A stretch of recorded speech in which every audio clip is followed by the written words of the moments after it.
What's going on, everybody? This is Jeff Grammer with the Albuquerque Journal, and you are joining us now live from the Journal's newsroom on a very special kind of a look into the newsroom on election night. Just something we're kind of giving a try out to. Hopefully, give you guys a glimpse of all the hardworking people behind us that are now trying to quit their election night pizza chatter and pretend like they're working really hard because we're on a live stream. But I am joined by the brains of the operation tonight, Dan Boyd, who has some some journalistic chops and some knowledge that me and my live show with Sean probably aren't going to bring tonight, but I will be able to host hopefully the show and walk you guys through some election night results. Obviously the mayoral race is the big one that people are really interested in. But first things first, Dan, what do you think about all this? Yeah, it's a little different. I'm not used to having the live stream on election night. I'm used to being the guy writing the stories, but I did get the pizza, so Yeah. I think we're good to go and kind of excited to try it out. For those that don't know, election night pizza in newsrooms, even as newsrooms are different now than they ever have been, election night pizza is still a tradition unlike any other. And I will ask you before we kind of get rolling into some big races around Albuquerque and the state of New Mexico. I'm curious, first of all, how long have you been doing politics reporting in New Mexico? So I've been covering state government with the Journal since 2008. So usually based up in Santa Fe, covering the roundhouse, legislative sessions, the governor. So, taking on a little bit larger of a role this year with the local elections as well, but kind of scary to think that I've been doing this now for almost 2 decades.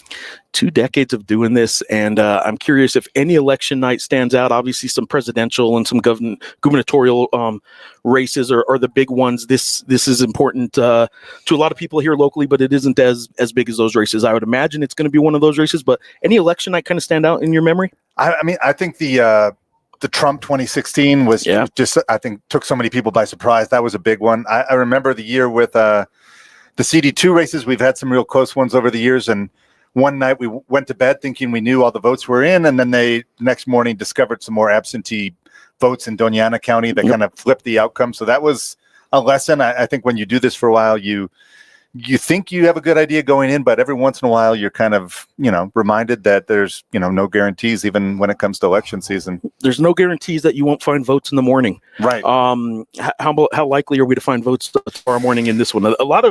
Before we get into the specifics, a lot of this is already kind of decided at this point. I think given the fact that it is a local election, the turnout rates are usually not what they are in a presidential election year or even a statewide election year. We don't have a governor's race on the ballot this year or any congressional races. So usually turnout rates are a little bit lower. And I think we will have a good sense of all the numbers this evening. That said, we don't know exactly what time, when races might be called and kind of what those numbers look like when they're coming in. For those following along and trying this out, just like we're kind of trying it out, you can get all your kind of traditional journal coverage, both in print tomorrow. Obviously, we do still have a print edition that keeps us going. And you can also follow along at live.abqjournal.com. Got a live blog going on, updates from some campaign parties, some polling stories, all kinds of good stuff there that we put together. I say we a lot in this show, as you'll find out. It's not much we. It's all these guys and girls behind us that kind of did all the work. I was doing some sports stuff all day. So, but please take a look at live.abqjournal.com. And before we kind of get into a little bit more of the show, I will kind of make one pitch early on in the show that to support local journalism, including projects like this, including website, including podcasts and stuff like that. It's not just that print edition. Please support local journalism by subscribing to the Albuquerque Journal if you can. abqjournal.com/subscribe is how you can get there. And I'm telling you, we got a lot of good podcasts going now. We got a lot of digital content that isn't found just in print. We still have the print product, but if you can support local journalism, it's important as important now as it ever has been. And elections like this are why local journalism are important. This isn't getting covered. I know this may shock you, but like this coverage right here is probably not on CNN and it's probably not on MSNBC tonight. You are just getting us tonight. And that's why local journalism is important, elections like this. So Dan, let's kind of get into kind of the headliners. What are the highlights of this election in Albuquerque specific to start? But what's the headline? How can you lay this election out? So the big race, I mean, here in Albuquerque is obviously the mayoral race. Tim Keller's going for his third term as mayor, which would be unprecedented. There's never been a mayor serving 3 consecutive 4-year terms. So it's kind of been Keller against the field. Right now, there are 5 other candidates who are running against him. Darren White, Alex Ubaez, Luis Sanchez, Eddie Varela, and Mailing Armijo. So that's a big race. We've also got city council races in Albuquerque, and some of those races could go to runoffs, as could the mayor's race, and we can get into that a little bit more.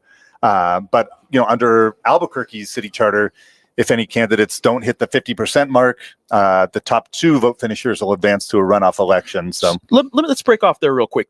Why is it set up like that? Why is the guy who gets the most votes, or the woman? I shouldn't say it like guy. But why is the candidate who gets the most votes not the winner? Isn't that what elections and most people kind of want out of an election? Just whoever gets the most votes wins. What's it? I mean, that's how the state does it for statewide elections. If you got a primary with 6 candidates, somebody can win with 30% of the vote. Under state laws, cities can set their own rules. So in Santa Fe and Las Cruces, for example, use ranked choice voting, which is a different way of doing it. And instead of a traditional runoff, you can actually rank the candidates, kind of your order of preference. Mm-hmm. And then they go through and start eliminating candidates until somebody gets to that 50%. So what's the philosophy behind, we get the real basic philosophy of largest vote total wins. The ranked choice, what's the general philosophy behind that? Why have some people gone to that? I think the argument for ranked choice is instead of having to have 2 separate elections, you have regular election and then a runoff, a month later or whatever. That with ranked choice, you can basically do it all in one evening. That it's kind of is an instant runoff, but you still get to that same end result. It's just a different way of doing it. I was gonna say, and then the setup here, like in Albuquerque, if you don't get to 50%, why is there an automatic runoff? That's just the way it's. Albuquerque hasn't adopted ranked choice voting. It's kind of stuck with a traditional runoff. Some other cities, I think Gallup also has just a traditional runoff election. So, it only really matters in races, obviously, where there's more than 2 candidates. Yeah. And these local elections are technically nonpartisan races. I mean, I think anyone paying close attention knows the political affiliations of the candidates. Sure. But in the state race, obviously in the primary, you'd be both parties would be selecting a nominee. And so it works differently in these races when, you can have up to 6-10 candidates running in a local race for mayor. I am curious about one thing you said about this being a nonpartisan race. I'm curious, does it ever show, is it ever a predictor of any kind? A year from now, we have a gubernatorial race, obviously. Yeah. Does Albuquerque's mayoral race, being a nonpartisan race, in any way indicate, like, does history show, and maybe we have a guest later that might be able to speak to this. We do have some guests coming up. We have Brian Sanderoff coming up later in the show. We also have some videos from some of the campaign parties and locations just around the city. But I'm curious, does the mayoral race ever indicate what's to come the following year in a gubernatorial race? I'd be curious maybe to get Brian Sanderoff's thoughts on that. I mean, certainly it's technically nonpartisan. I think, like I said, I mean, Tim Keller is obviously an unabashed Democrat. Yep. Darren White is a Republican. I mean, so it's not like these are secrets that people, don't know their party affiliations. But I think it's done that way just to, kind of historically it's been done differently from these state elections where you have to go through a primary process and win the nomination. So the city elections, obviously there's no primary. It all just comes down to this. But I do think, obviously with national races tonight, we've seen a certain kind of political wins. And I think even in these technically nonpartisan local elections, those same winds are still blowing. So I think even though that it has that technically nonpartisan doesn't mean that it's immune from those kind of political climate. For those, I should have mentioned this earlier, we will be taking reader questions live. If you are on the Journal's website, the Journal's YouTube page, rather, you can also get there by just for some strange reason. I still have it set up that way. You can get there through my X account if you'd like as well. But the Journal's YouTube page is where you can find us. You can also find us this chat on or this live broadcast on the live.abqjournal.com. But there, once you get there, if you click into the YouTube interface, you can leave messages for us that we will be answering a little bit later in the show. Comments and about voting, your voting experiences, things you see around the city and with some of these results. Leave your messages. We will get back to them a little bit later in the show. All right. So we talked about the mayoral race. What are some other big storylines that we should be covering, and will be in tomorrow's paper, but that we should be aware of? Other than the mayoral race? We're obviously focused a lot on Albuquerque here with the Albuquerque Journal, and giving a lot of coverage. There's some important Albuquerque school board races. One of our colleagues will be on later talking about some of those that could have some big implications. City council races, but Albuquerque is not the only city in New Mexico. Santa Fe is electing a new mayor tonight. The incumbent there, Alan Weber, is not seeking re-election. So a number of other, I think Taos also electing a new mayor. Roswell, their incumbent mayor, is. So around New Mexico, we're seeing a lot of these local elections. And not to get too far in the weeds, Jeff, but it used to be that we would have separate elections for school board, city council, mayor, and they would be all scattered out through the year. Right. Back in 2018, the legislature passed a law kind of consolidating all these local elections into what's called the Local Election Act, and cities have been able to decide whether or not to opt into that. And most of them have. A few still have not. Like Rio Rancho has still kept its mayoral election. It'll be in March. So that's the reason now. And that was done with hopes of kind of boosting turnout. So now school board, mayor, are all on the same ballot, at least for most cities in New Mexico. Do go bonds ever not pass? Rarely. I mean, I do remember there was a UNM bond. It's probably 10 years ago now that they had been dealing with some negative coverage and it failed. But I'd say my experience, 99% of the time they're approved. And usually there's not real organized opposition against them. Maybe some people who don't want to pay more in property taxes or. Well, I mean, philosophically, there are some people that just don't want the government to spend money, so they probably always vote no. But in theory, those go bonds are basically what a lot of people, I would think of as what the government is for, right? Like, should we spend money to go help the roads? Should we spend money to go help a library? That's what a lot of people think of as the government. And then there are other people who just say, no, that quit spending money, period. Right. So, right. Yeah. All right.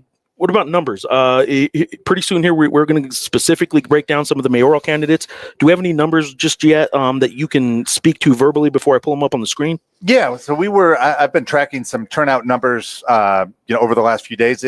Interestingly, it had looked for a while. Early voting was pretty sluggish in Albuquerque and other parts of the state as well. It looked like we were going to come up short of the number from 4 years ago, which was a 32% turnout, but it's been picking up. I think today on election day and in the last few days of early voting, last count I had seen about 127,000 people in Albuquerque had voted as of 6 o'clock. And that was already more than voted in the 2021 election. So not going to be, I don't think, a robust turnout, a huge turnout, but it looking like we might actually end up surpassing that 32% turnout from 4 years ago. Before we get into these mayoral candidates, we have been asking you guys to leave your comments and questions for a little bit later, just to give you a quick example of what that's going to look like when we get to more of them. I'm going to pull one up right now, and it is from Sheriff Blatz. This is just so you guys can kind of see what we're going to do a little later in the show with some of these, but it does bring up the ranked choice voting thing. The ranked choice voting also dramatically increases the chances of a third-party candidate having a fair chance. Do you agree with that? Yeah, I think that's an argument that's been used to, for having that, and it increases the strategy. You may, have your preferred candidate, but then also it matters who you want to rank second. In case your candidate gets knocked out, who would your? So I think it does kind of opens the field a little bit. I think there's been a lot of research about how it really impacts and whether it actually changes the outcome of elections, but I think it does. It's a way for, I think, independent or third-party candidates to have an easier shot than they would under a system where they had to win a primary election nomination or something like that. All right, let's get into some of these mayoral candidates specifically. We do have some video, I know, that is going to be coming in throughout the show from some election night parties and some functions like that. We did have a mayoral roundtable here at the Journal offices last week, or was that 2 weeks ago already? I think it's been 2 weeks ago now. It's been 2 weeks ago already. All six candidates that appeared on the ballot today were here. They got along. There's no major issues. And at the end of that, we went ahead and gave them, they had the opening opening statements, the questions that the panel asked, but then at the end they had their closing statements too. We do have some of those here, and we're just going to go alphabetically. and I'm going to play one by one for you.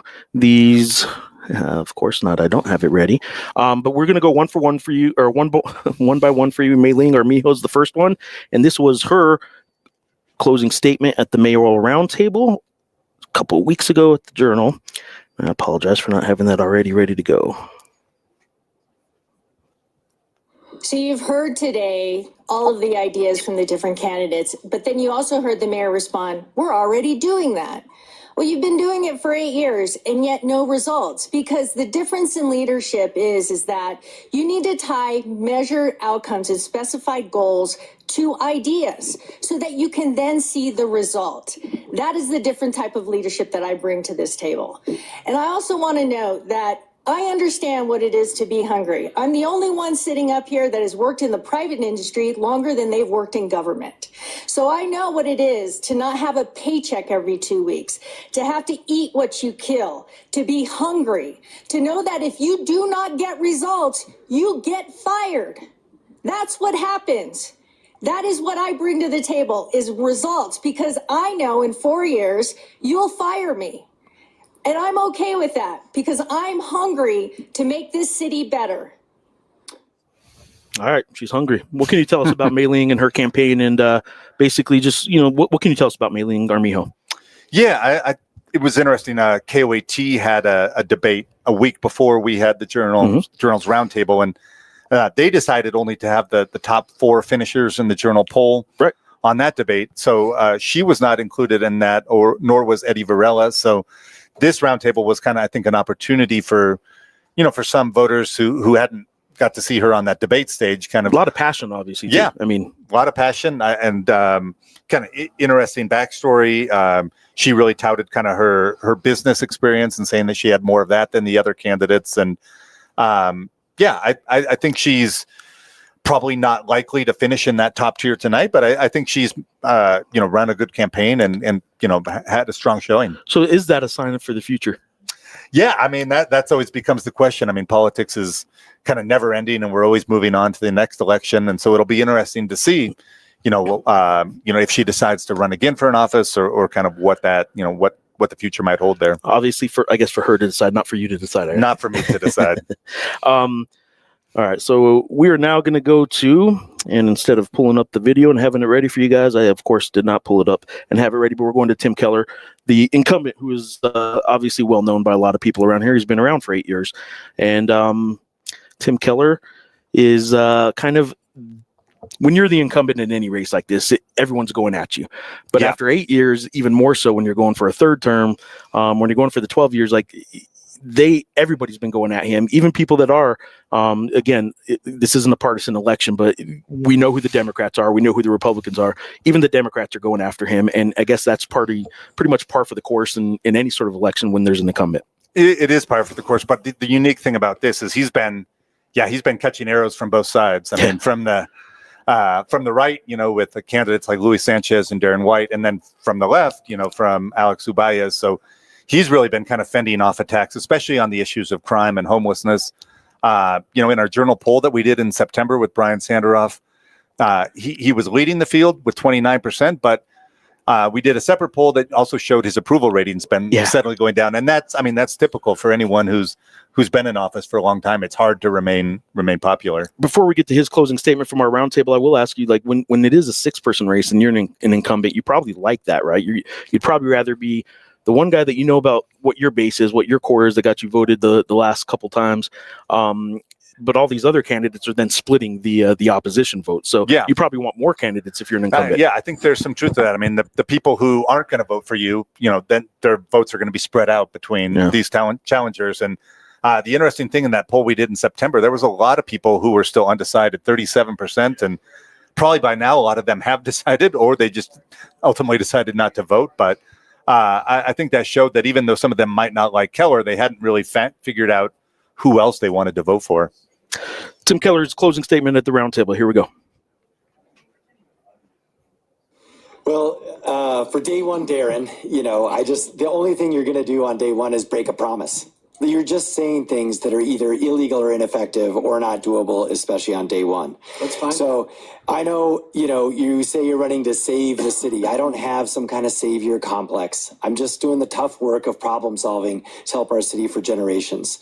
And you're trying to resurrect your career. I know mine is already done. No mayor has ever gone on to something else besides being mayor, because this is a work that you do because you love your hometown and you know it's the right thing to do. So for me, this is not about the last 8 years and people saying what happened then. These are tough times. The question on the ballot is, who is the best equipped for the next 4? And I think that has become clear today. It's easy to just talk about the problem or say things that there's no way you can deliver on. What's hard is to actually do the real work, to say how you're going to fix it, to describe specific answers to your questions. That's what I have done today. So I see what you see. I see the challenges, but I also see the things that we're doing right and that are making a difference. That's why we have to keep going. All right, so that was obviously the voice of the mayor that has been around for a while, that everybody has heard from for a while. But like we said, when you're the incumbent, you know who's voted you in a couple times already. They're probably the core of them, the majority of them are probably going to vote for you again. And unless they're probably going to vote for you again. That's why the split vote of the dissenters is something that an incumbent might want. I am curious if there's anything about Keller's campaign this time that was particularly notable, or is it sort of like his previous two in any way? Was there anything notable that stood out this go round? I mean, I think I've kind of sensed from him a little bit of frustration that not getting kind of more credit for what he feels is, some of his achievements over the last 8 years, and instead kind of facing this criticism of crime and homelessness. So we've seen that kind of narrative in some of his TV ads, that a little bit calling out the media for not focusing more on his accomplishments instead of on some of his challenges. But I think he's also been realistic about, obviously the city is still dealing with some serious issues. And also, Jeff, I mean, I think he is right about Albuquerque mayor has not been a stepping stone historically for moving on to elected office. I mean, look at Marty Chavez, Richard Berry. I mean, neither of them were, ultimately able to move on to higher office. So we'll see what the future holds for Tim Keller, even if he is elected to another 4-year term. But usually being mayor of Albuquerque is not a great thing to put on your resume if you're seeking higher office. This is the highest it gets. This is as good as it gets. This is the pinnacle. People have said that for years about Albuquerque. This is as good as it gets here. Luis Sanchez is a guy that, in particular, while they're all coming at the incumbent, Luis Sanchez had some very targeted feelings and remarks because they have a little bit of a history. Let's start off with Luis Sanchez's closing statement at the roundtable, but then I want to get into about their kind of uniqueness in this campaign, and that they worked, I guess, together. Work together is probably not the right phrase, but they should. You would hope that sometimes a council and a mayor would work together. But here we go. Here's Luis Sanchez's closing statement from the roundtable. I know that everyone in here knows the definition of insanity, so I don't need to go through it. I'm here to end the insanity. We have seen for over 8 years, the crime has grown, the homelessness has grown. We've heard advertisements for people to come on over that are homeless to come join and jump in the beds that are provided to make sure that more and more homeless are coming to Albuquerque. That's not what we're all about. What we're about and what I'm about is actually bridging the gaps, making sure that the citizens of Albuquerque, all of us, can speak to each other, make sure that we are working together to solve the problems that we have. The biggest issue that I've faced as a city councilor is being dealt with things that deal with leadership, accountability, and transparency constantly. Over and over, and I know each and every one of you out there has seen that. These issues with transparency need to come forward so that Albuquerque can trust our city government again. And that's what I will bring. Thank you. Is your trust. All right, so there was a 1 minute time limit, just so those of you who were wondering why he did get a little cut off there at the end, why that happened, but there was a 1 minute time limit. Okay, so tell me what you can tell me about sort of their working relationship, and then at the roundtable, they kind of went at it a couple times with their history.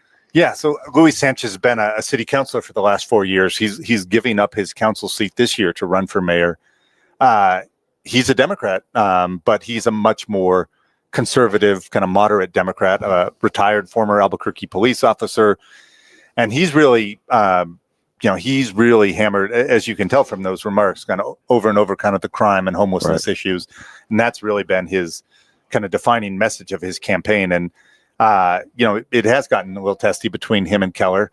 I think Luis Sanchez is kind of targeting that disaffected Democrat vote, maybe those Democrats who might be a little more moderate and don't support how, Keller has handled some of these issues or don't feel like he's lived up to his campaign promises. So I guess it remains to be seen if there's kind of a path for that, maybe winning some of these conservative Democrats and also kind of openly courting some Republicans who might be willing to cross party lines and vote for a more moderate Democrat. Alex Ubay is the other candidate that we're going to next. He was at the roundtable. Here was his closing remarks at the roundtable from a couple weeks ago. It was clear that Tim knows the answers, but it's also clear that he has failed to implement them. And this is what happens when you make good ideas look bad. You make the bad ideas of the challengers look necessary. We don't have to settle for going backwards with Louis' misdemeanor sweeps or day one Darren's sweeps of the streets. We can pick a leader who will lead us forward and build an affordable and accessible city where you call 911, you get the answer that you need and the problem solving that you need quickly, where you have housing that's affordable and accessible. You have transportation that connects the entire city and is reliable, and where we have a future and jobs and opportunities for kids, and most importantly, a city where everyone takes care of their neighbors. This is an approach based on delivering results. And I ask you to look at every one of our resumes and the things that we have achieved and vote for the person who will deliver the results that you can feel. As your United States Attorney, we moved mountains. I know together we can build a city that works for all of us. All right. What do you think about his campaign? What can you tell us about Alex? Yeah, I think he's the former U.S. attorney for New Mexico. He was forced to resign, obviously, when President Trump took office in January, shortly after that. So he kind of jumped in the race. He, is progressive. He's criticized Keller on the left for his sweeps of homeless camps, things like that. He's also won the endorsement of some kind of more progressive nonprofit group. So I think from my understanding, he's really been courting kind of the younger voters, UNM students, folks like that. And that's kind of been his message. I think a runoff between Keller and Ubayas would be interesting. Yeah. I think the challenge for Ubayas is just kind of he hasn't been able to quite match the fundraising levels of some other candidates. And when it comes to organization and just getting out that vote, also, going to sound like an old guy, but younger voters just aren't as reliable as far as turning out as kind of older, more proven voters. So if you can get them to the polls, that can be a winning strategy, but there's a little more risk there, just that younger voters usually don't turn out at the same rate as older voters. It's kids these days. I will say this about him, just from my perspective, I'm certainly very polished. Certainly a guy that looks like he can make politics a career. That's not what every voter wants, though. We certainly have a president right now that a lot of people said they really liked because he wasn't the typical politician. So sometimes being as polished and all the things that sound like compliments, well-spoken, very polished in what he does, has a very good resume. Sometimes it actually seems to turn some people off, which is a weird kind of dynamic for politics. But that's what makes politics and this whole democracy that we have a very special thing. That's true. And I think that, gets to what we're talking about kind of meeting that political climate and if there's an anti-establishment type of sentiment among voters, which we have seen in recent years. So I think, regardless of how this year's mayoral election, the outcome, I could see Alex Ubayas, continue making a name for himself in New Mexico. He seems like an up-and-comer. He is well-spoken. He's got the resume as a former prosecutor. He's prosecuted a number of crimes dealing with youthful victims. So, he's got that background and he is well-spoken. And so we'll see kind of what the future holds for him. He's one that I think I could see running for state office again or local office, if he isn't elected mayor this year. All right, we do got our guest in here, so let's get to these. We'll go through these last two candidates from the roundtable. Since we did the other four, we'll get Eddie Varela in here real quick. Here's Eddie Varela's statement from the roundtable. I'm Eddie Varela. I'm running for mayor. Born and raised in this town, 30 years, proven leadership in the fire service. I have raised my family here. It was a beautiful place. I wanted to be that again. You heard me talk about my crime plan, and you heard me talk about, in my preface, look at my plan carefully, because it's going to work. And I know it's going to work because I've talked to hundreds of cops. Look at my homeless plan. You may not agree with it, but it's time we reduce the numbers substantially because they have adversely affected our city and our schools and everything else. It goes right back to then. All right. I have 3 priorities in my campaign, and I'm going to read them to you. Taxpayers. Taxpayers come in last. You hear people talk about homeless. What about the taxpayers? Seniors. I go to senior centers, and they're afraid to ride the buses. And the last is our young people. Those are my 3 priorities, and I'm going to stick by it. Vote for Eddie Varela. Help is on the way. I promise you. What can you tell us about Eddie? Yeah, he's been lively. He's certainly not afraid of proposing kind of what some would say is kind of drastic solutions, a statewide or citywide curfew for young folks. He says he would, get rid of a lot of the homeless individuals in Albuquerque. Move them somewhere else. So, certainly not afraid to kind of rock the boat when it comes to that. He is, we talked about it not being technically a partisan race. He is the other Republican in the race along with Darren White. He did not qualify for the KOAT debate, but I think he's an interesting character to have in the race because he's not afraid to kind of, it's not going to be all kind of politically correct, this real kind of staying on message. He's not afraid to kind of call it like he sees it. Name recognition for this last guy that we're going to bring up right now is pretty high, and he's held office before. He's been on the radio. He's been well known. So Darren White will start off with his statement, and then I am curious to hear your thoughts on Darren White and the campaign he ran.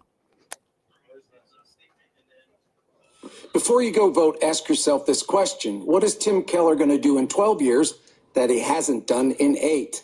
If I'm elected, I will only serve 4 years. I'm not trying to pad my political career or punch my ticket to higher office.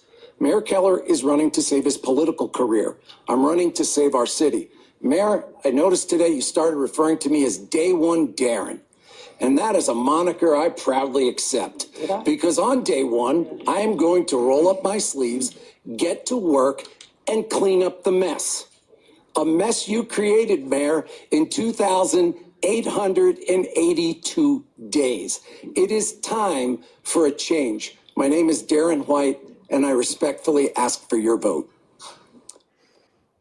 All right, Dan, tell us, Darren White's campaign. How did the campaign go, and what do we know about things like he just said? He's not looking for a job beyond 4 years. So what can you tell us about his campaign? Yeah, Darren White, like you said, he's been around for a while. He's well known. He's colorful. That cuts both ways. I think a lot of people appreciate him for kind of calling out the issues of crime and homelessness. He's been pretty outspoken on those.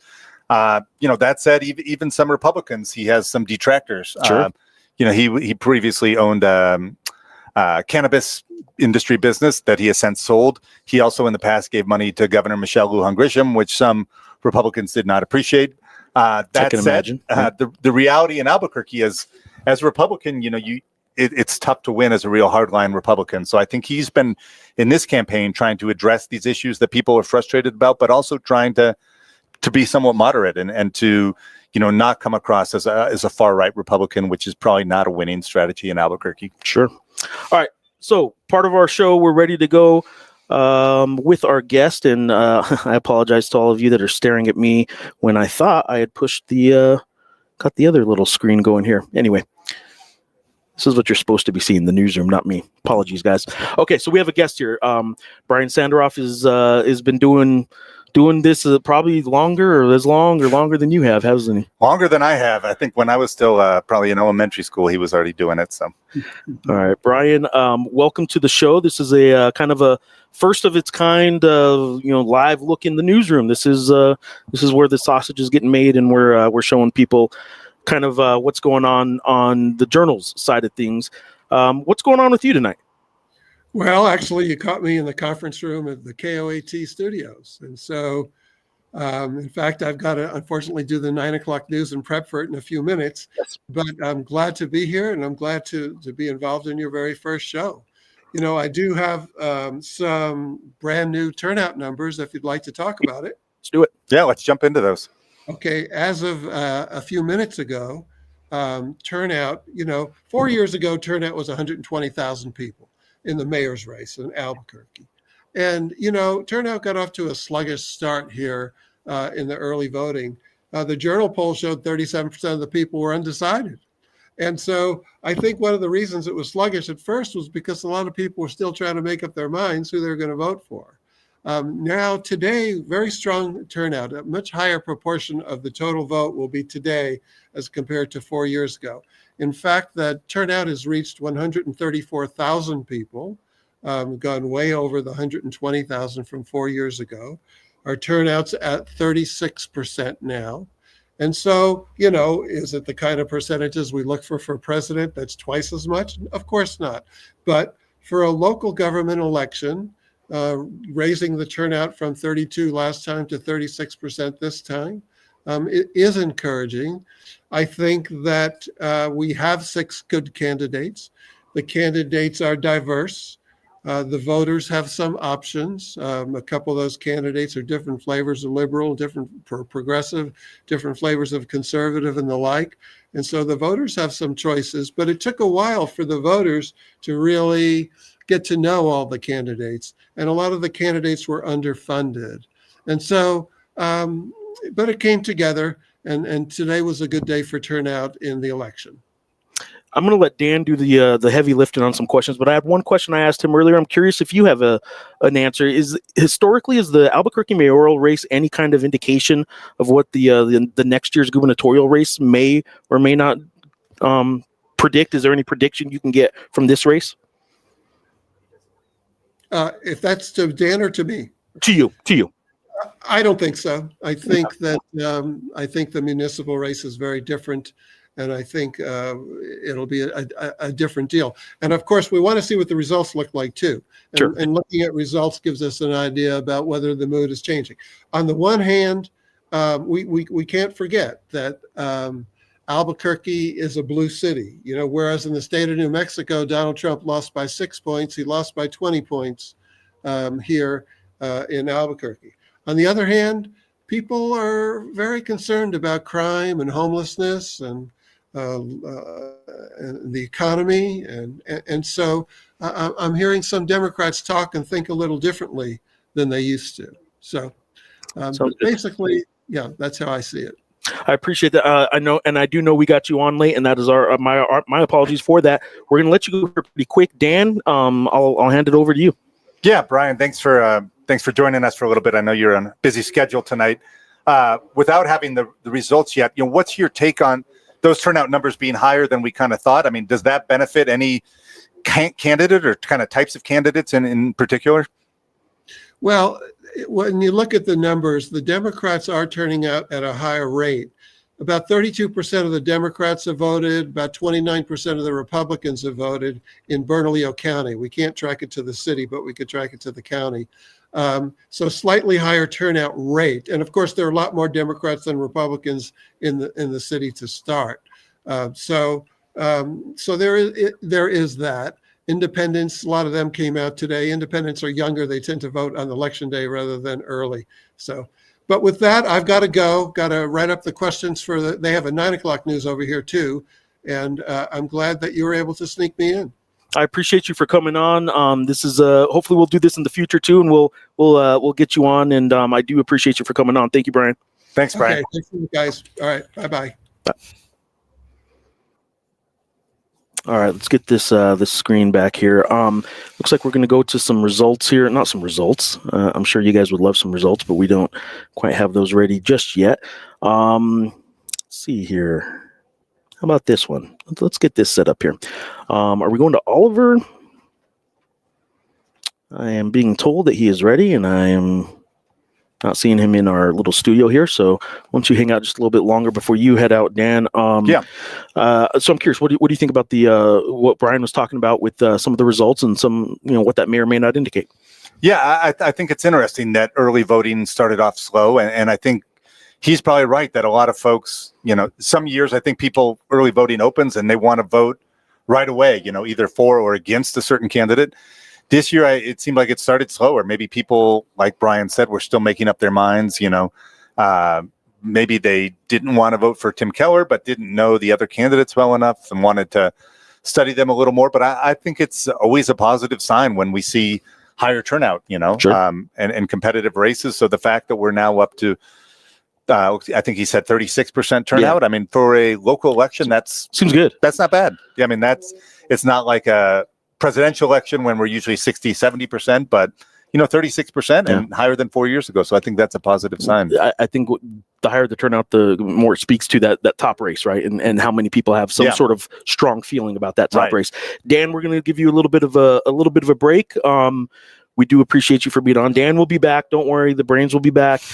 We are going to check in now on some city council races and things like that with another colleague. But Dan, we'll have you back in about 20 minutes or so? Yeah, I'll be back. I'll be here in the newsroom trying to get some new numbers and some updates. Dan's coming back with all the good information. So appreciate it, Dan. All right.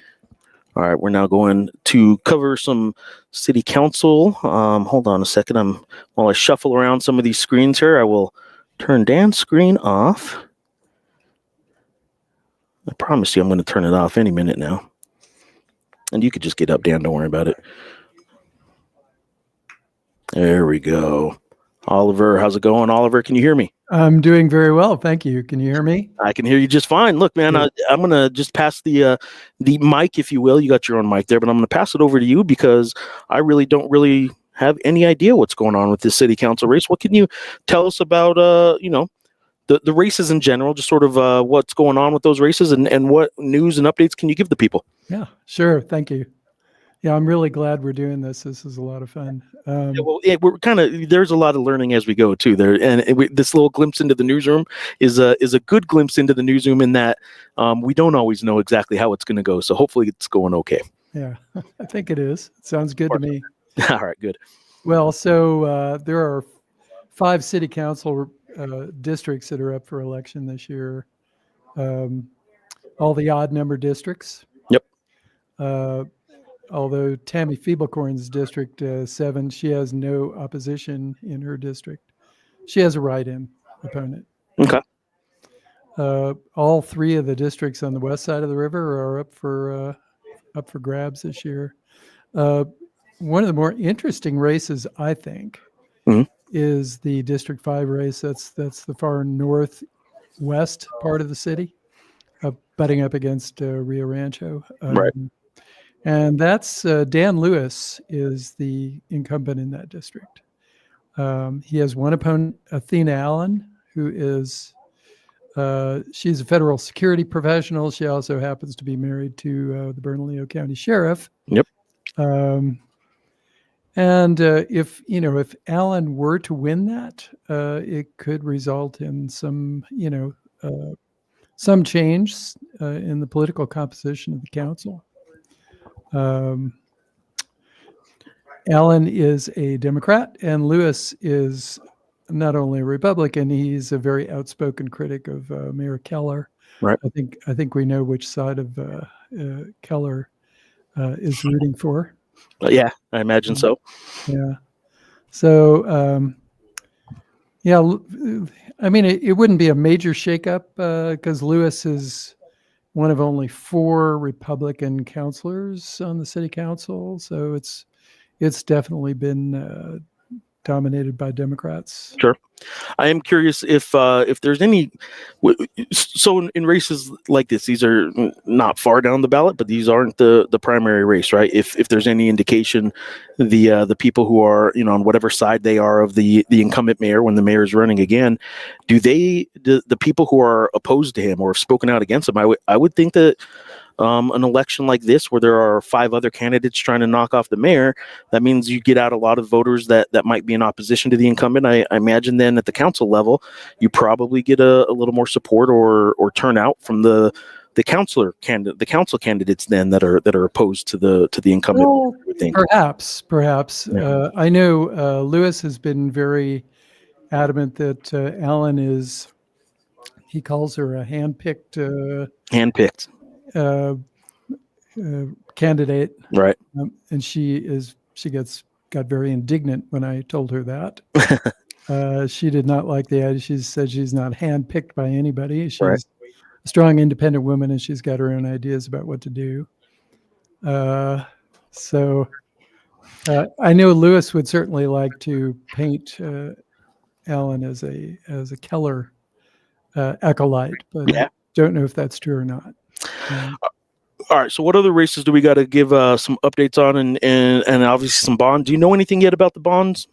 Well, there are 11 general obligation bonds on the ballot. Yeah. Tell us about all 11 of them really quick. No. What do you want to tell us about the bonds? Well, they cover everything that the city does. I know the largest single bond is the street bonds. Yeah. Which it's like $50 million. I think the total is like $180 million. And the streets would pay for just all sorts of street projects of all kinds. Parks and Rec, I think, is $23 million. But these things cover just the whole gamut of things that the city does, affordable housing projects, you name it, transportation, et cetera, et cetera. Yeah, libraries, sometimes retirement. Libraries. Yeah. Some senior center type upgrades. Senior centers, yeah, you name it. Generally people approve those things. Yeah. They're, unless it's to pay for, say, a soccer stadium. Unless it's a soccer stadium. People generally approve them. So when that one got voted down, I don't remember the numbers, and frankly, I probably should have had them here ready to go by bringing this topic up. But I remember that being almost historically one of the very, very few. Dan had mentioned earlier that there was a UNM related bond. He said a decade ago, but I think it might have been more like 20 years ago, if I remember correctly, when the stadium situation didn't pass. These bonds usually, I wouldn't say rubber stamp, but it seems pretty darn close to just rubber stamping them through all the time. Yeah. I can't think of another example of a city general obligation bond failing. Yeah. All right. What other updates you got for us for now? Well, I wish I could give you updates. I haven't seen any results come in. I appreciate the journalistic integrity of not just making up some updates on Sean and I's sports show. We would just be making them up and just talking about, whatever popped into our head. But I guess on an election night live show, we should probably, follow those the old pillars of journalism and actually work and stuff like that. Anybody can look up the results on the county, on the state Secretary of State's website. So they know if we were lying. Right. Sure. All right, Oliver, I appreciate it. If there's anything else you want to say, I'll let you do it now. If not, I'm going to get to some more mayoral candidate videos that it looks like Gino from the backstage is set us up with. But anything else you want to sign off with any of the races you're Well, just to mention, there are 3 city council incumbents that are on the ballot today, and they all 3 have opponents. Renee Grout down in District 9. Clarissa Pena has 2 opponents, and there's an open seat. Okay. In District 1 on the west side, and there's 4 candidates that are vying for that. No idea who's going to win that. Right. I mean, like we said, the numbers, polls closed at 7, and there were still lines. I know at some places there were still lines after that. So that's a good sign. The turnout was fairly good for a municipal race, and we should start seeing results. It does look like if you go to live.albuquerque or live.abqjournal.com, some results are starting to show up on the feed we have there, and I will pull those up on our screen too for those watching at home, and you guys can start looking at some of those. But we may check in with you a little bit later on some of these council races, Oliver. Okay, sounds good. Appreciate it. Thank you so much. Thank you. All right, let me sign off here. All right, guys, you're stuck with me for a few minutes here, and now would be a great time to talk about what I'm normally talking about, right? I can talk about some Lobo sports. Lobo basketball does start tomorrow night. Lobo football, bowl eligible. Sean and I are doing live shows every Tuesday. We do post-game football shows, pre-game basketball shows, and then a weekly show every Tuesday. So there you go. There's the sports segment of this show. For right now, though, we are going to get into some of these candidate videos.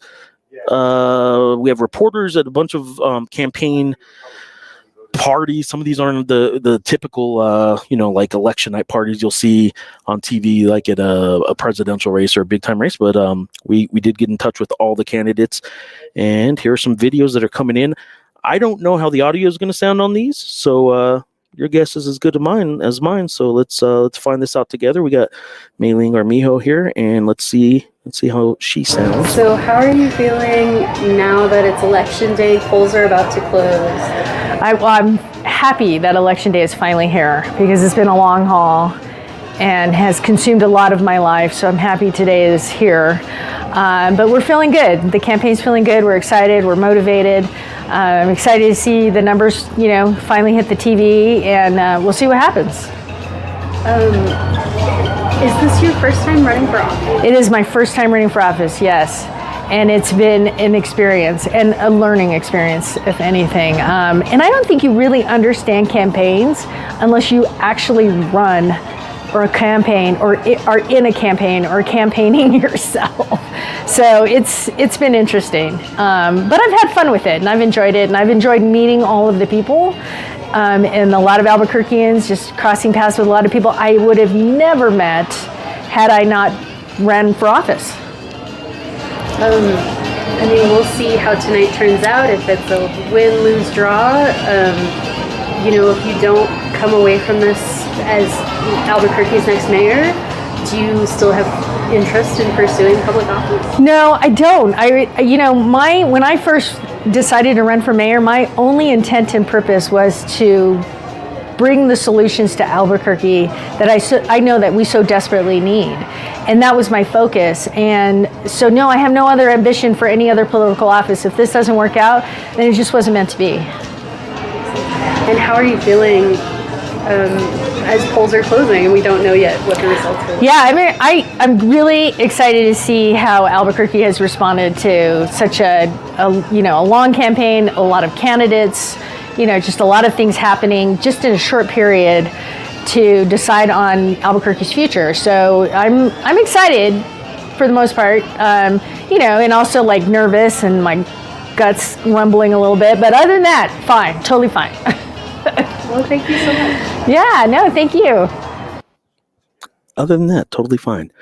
Awesome. So there's Mayoral Armijo at her campaign event from earlier.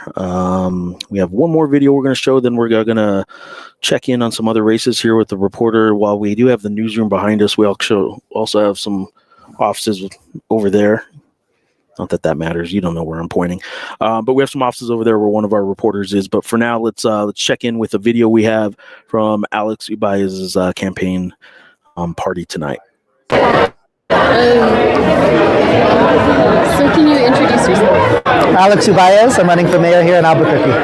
And how are you feeling today? I'm feeling great. The energy is high. As you see behind me, there's 100 plus people in this house. And it's been this high the whole election, right? We've been blessed to have a killer team and hundreds of volunteers who have knocked doors and made calls and text bank for us.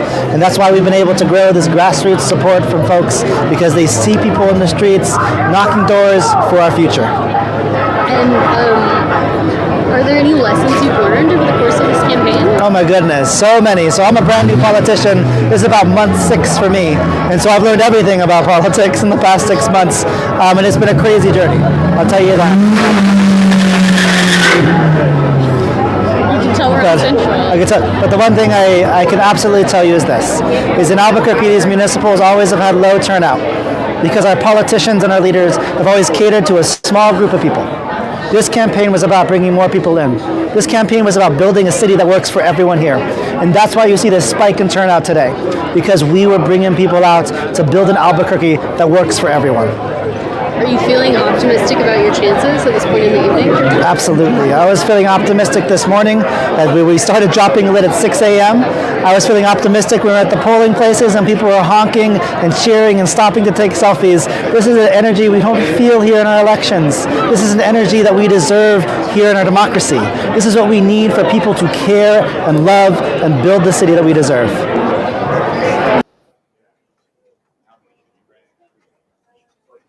How awesome is it that Albuquerque mayoral candidate and a video from election night has some authenticity, like a car revving its engine on Central Avenue. So it's pretty cool. All right, so thank you to the reporters who are out of the newsroom that are collecting all of that and doing all their reporting. We are checking in with another reporter who is here in the office, actually just in another room, as he's doing a lot of his work and his reporting. Noah's going to give us an update right now on some school board election results, and I'm going to hand it over to him when I can find where there he is. Noah, what's up, man? How are you doing? Hey, I'm great, Jeff. How are you?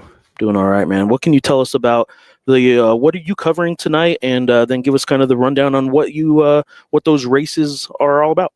Yeah, absolutely. So I'll be covering the APS school board races. We've got 4 seats on the board up this year. And then there's also a bond question that they've put out to voters in the district. And so back in 2021, when these seats were up for election, and I should backtrack a little bit. Sure. Many of our readers know this, but like most municipal races, school board races are nonpartisan. Doesn't mean you don't have Democrats and Republicans running. But the main factions that have controlled the school board, at least for APS, have been the teachers union and the business community. Now, Dan mentioned earlier in the show the law that changed municipal elections. And in 2021, that gave the business community an advantage, and they took 3 of these 4 seats that are up for election tonight. 2 of those incumbents are running. That would be current board president Danielle Gonzalez in District 3, and that is board vice president Courtney Jackson in District 7. Now, I spoke with many sources before this race, and they all said they expected District 3 to be the closest race. That is the case. The earliest results we saw, Danielle Gonzalez maintained about a 4 percentage point lead. That has changed as we got a new batch of ballots in. Rebecca Benson, who is the teachers union back candidate in that race, now has 50% of the vote. Danielle Gonzalez has just under 40%. And Isaac Flores, who's the 3rd candidate on the ballot, but dropped out of the race about a month ago, is polling. It has about 10%. Now in District 5 on the far west side, the teachers union didn't endorse in this one. The Chamber of Commerce, which kind of offers the key endorsements for the business community, did. Their candidate, Joshua Martinez, has 67.5% of the vote. And Brian Laurent Jr., who ran as an independent, didn't seek an endorsement from the chamber or the teachers union. He's got about 32.5% of the vote out there. In District 6, which is part of the Northeast Heights, a lot of the foothills, incumbent teachers union backed candidate who went on to become board member, Josefina Dominguez, is not seeking re-election. But it looks like the teachers union is going to hold on to that seat at the moment. Warigia Bowman has 61.4% of the vote, and David Ames, who is backed by the Chamber of Commerce, has 38.6%. And then in District 7, Courtney Jackson, the other incumbent I mentioned, she's got a pretty significant lead. She's got about 57.3% of the vote. And the teachers union back challenger in that race, Kristen Wood-Egner, has 42.7%. Very good. What else can you tell us? You said there was one bond issue too that is out there. Bonds get passed all the time, I imagine. Is there any reason to think this one won't? Definitely not with the early voting results, but yes, as you guys mentioned, they often pass. Right now, with the votes we have tallied, 73.2% of voters are supporting this APS bond. Now, this bond is $350 million.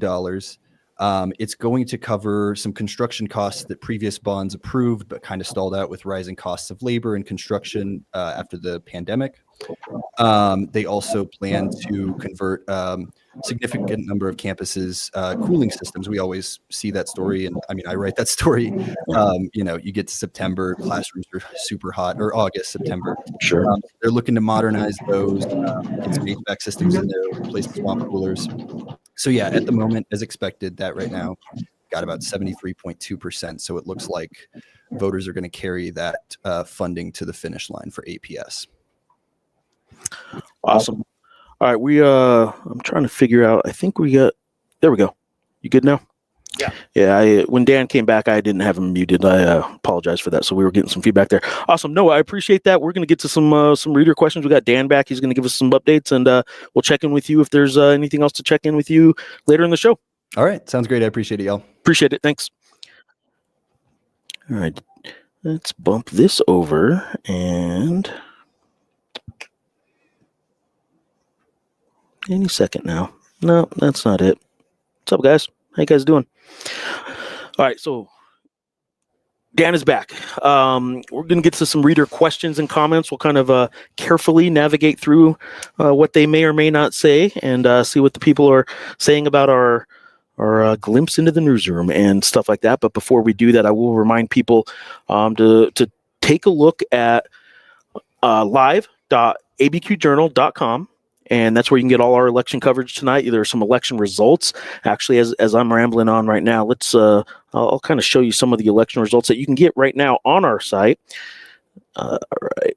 This is what they look like if you go to live.abqjournal.com.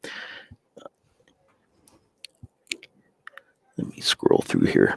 All right. So as you can see, some of those right now, I'll try and enlarge that a little bit so you can see them. I don't want to get the stories on there, but there we go. Let's do that. So there you go. All right. Can you can see those as well as I can at this point? Do you want to kind of run down, just kind of, obviously people can see them on the screen, but why don't you sort of verbally let people know sort of what we're looking at, what the numbers that we do have on our website right now are showing. If any of these numbers are different than anything we've heard, certainly let us know. Yeah. So these numbers, we were waiting for a while for Bernalillo County Clerk's office. They had told us that they were waiting till everyone in line had voted before they released these numbers. So these numbers you're seeing here now, it's about 83,000 votes. So this is more than half of the total votes cast in the election. So a pretty good chunk.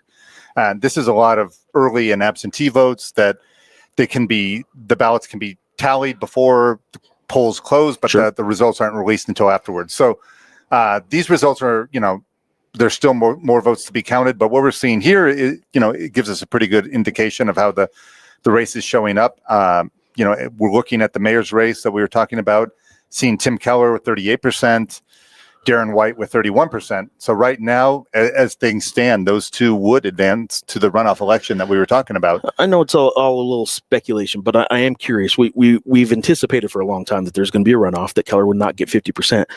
Anything to read into the fact that he's not even at 40%? Is it just too much speculation? Does it indicate anything? I talked to his campaign manager today, and I think this is kind of in line what they were expecting. Okay. They really felt like this race has been kind of the field against Keller that, like we talked about, that he's gotten everyone's shot. They are expecting it to go to a runoff. I don't think that's a surprise to them. And they feel like in a runoff, when it's a two-person race, that it's more of kind of a, each candidate kind of mano a mano, and a different dynamic than when you have six candidates in the race. I do think, worth pointing out here, Alex Ubaez is at 17%, which not cracking the top two, but he was at 6% in the Journal polls. So he's made some movement. Whether that's going to be enough to catch up to Darren White, to get into that number two spot. I mean, looks like he'd have some work to be done there, but that's some, significant gains that he's posted since that poll in late September. I am curious what these, where I'm not going to predict any of these candidates are yet in or out of it, but the candidates that aren't included then in the runoff, how many of them come out and endorse one of the other two candidates, or do they keep their endorsement quiet, or do they, I guess that's part of the game, right? That's part of the politics game, is whether or not they endorse after this. That's part of the game, and that game begins tomorrow. I mean, I think the big question here will be, now we're even seeing a few updated numbers on the Secretary of State's website. Alex Ubaez is now with 18% of the vote. If his supporters, if Keller can get those 18% of voters to vote for him, then he's in a really good spot. I mean, that's the question. If those voters, though, are disenchanted with Keller and don't turn out for the runoff, that's what a Darren White, at least as of now, would be hoping for, that he could kind of consolidate some of these other votes, and that hopefully the Ubaez supporters wouldn't all go to Keller. Otherwise, he's going to be, that's going to be the challenge for him in a runoff against Keller if these current results hold. All right. Is there anything else on these results you want to talk about before we get to some of these reader comments? You want to go over anything else? Just real quick. I mean, let's jump down to a few of the city council races, and I think we talked about, but it looks like a few Current city council races are kind of on track to go to runoff as well. District 3, you can see District 1, 4 candidates. Right now, Stephanie Tejas and Joshua Neal, are ahead, but neither one of them with 50%. I was going to say real quick. Well, you just said that's what I was going to say. I just want to remind anybody who doesn't know what the runoff magic number is. It is 50%. Anybody that doesn't get to, or any race that doesn't get to 50%, the top 2 candidates then do a kind of a one-on-one Exactly. runoff.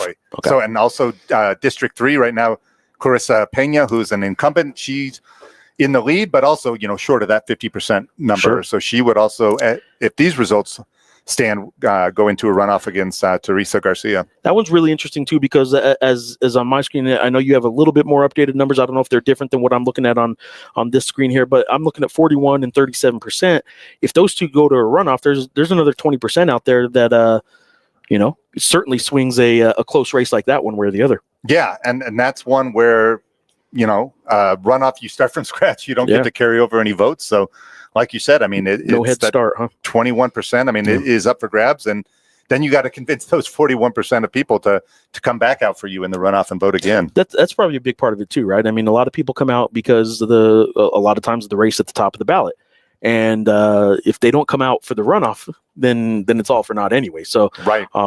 Convincing them a second time. What's the timeline? What timeline are we looking at here for when these runoffs happen? Yeah, so December 9th would be the runoff here in Albuquerque. So just a little over a month's time, not a big turnaround, to kind of start over again when it comes to campaign fundraising, getting your message out, and you can maybe pause for a night, tonight to take in the results, and then if you advance to that runoff, it's a pretty short sprint to the runoff. A lot more mail coming in for a lot of us. Yeah, I think maybe from not as many candidates, but right. But probably the same quantity.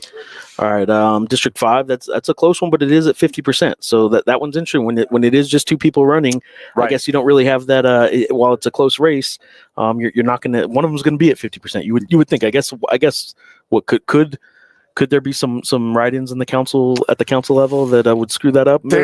Hypothetically, there could be. I mean, when a 2-person race, it's pretty much a given that one of them will get. I guess I'd have to. I am just a sports guy, and I did go to New Mexico State. I'm an Aggie doing math on the show here, but that's always a danger in real time. Two people running. One of them's probably going to get at least 50%. Is what you're telling me, huh? Yeah. So I think in the District 5 that we're looking at with Dan Lewis, who's the incumbent.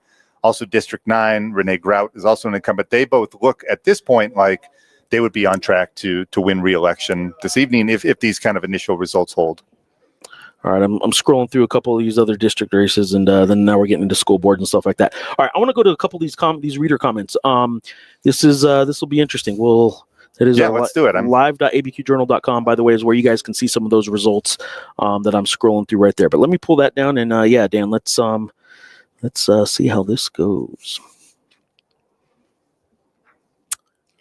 Just a second here. As you can tell, I'm nice and ready like I always am on this. Usually it's 2 of us and we don't have all these 3-screen things going on. All right, so some of these have been coming in for the past hour. So this isn't necessarily people that are watching us on YouTube leaving your comments. Apologies, it isn't entirely going to be a chronological sort of thing. We're just kind of randomly scrolling through some of these, and we'll go through it here. All right.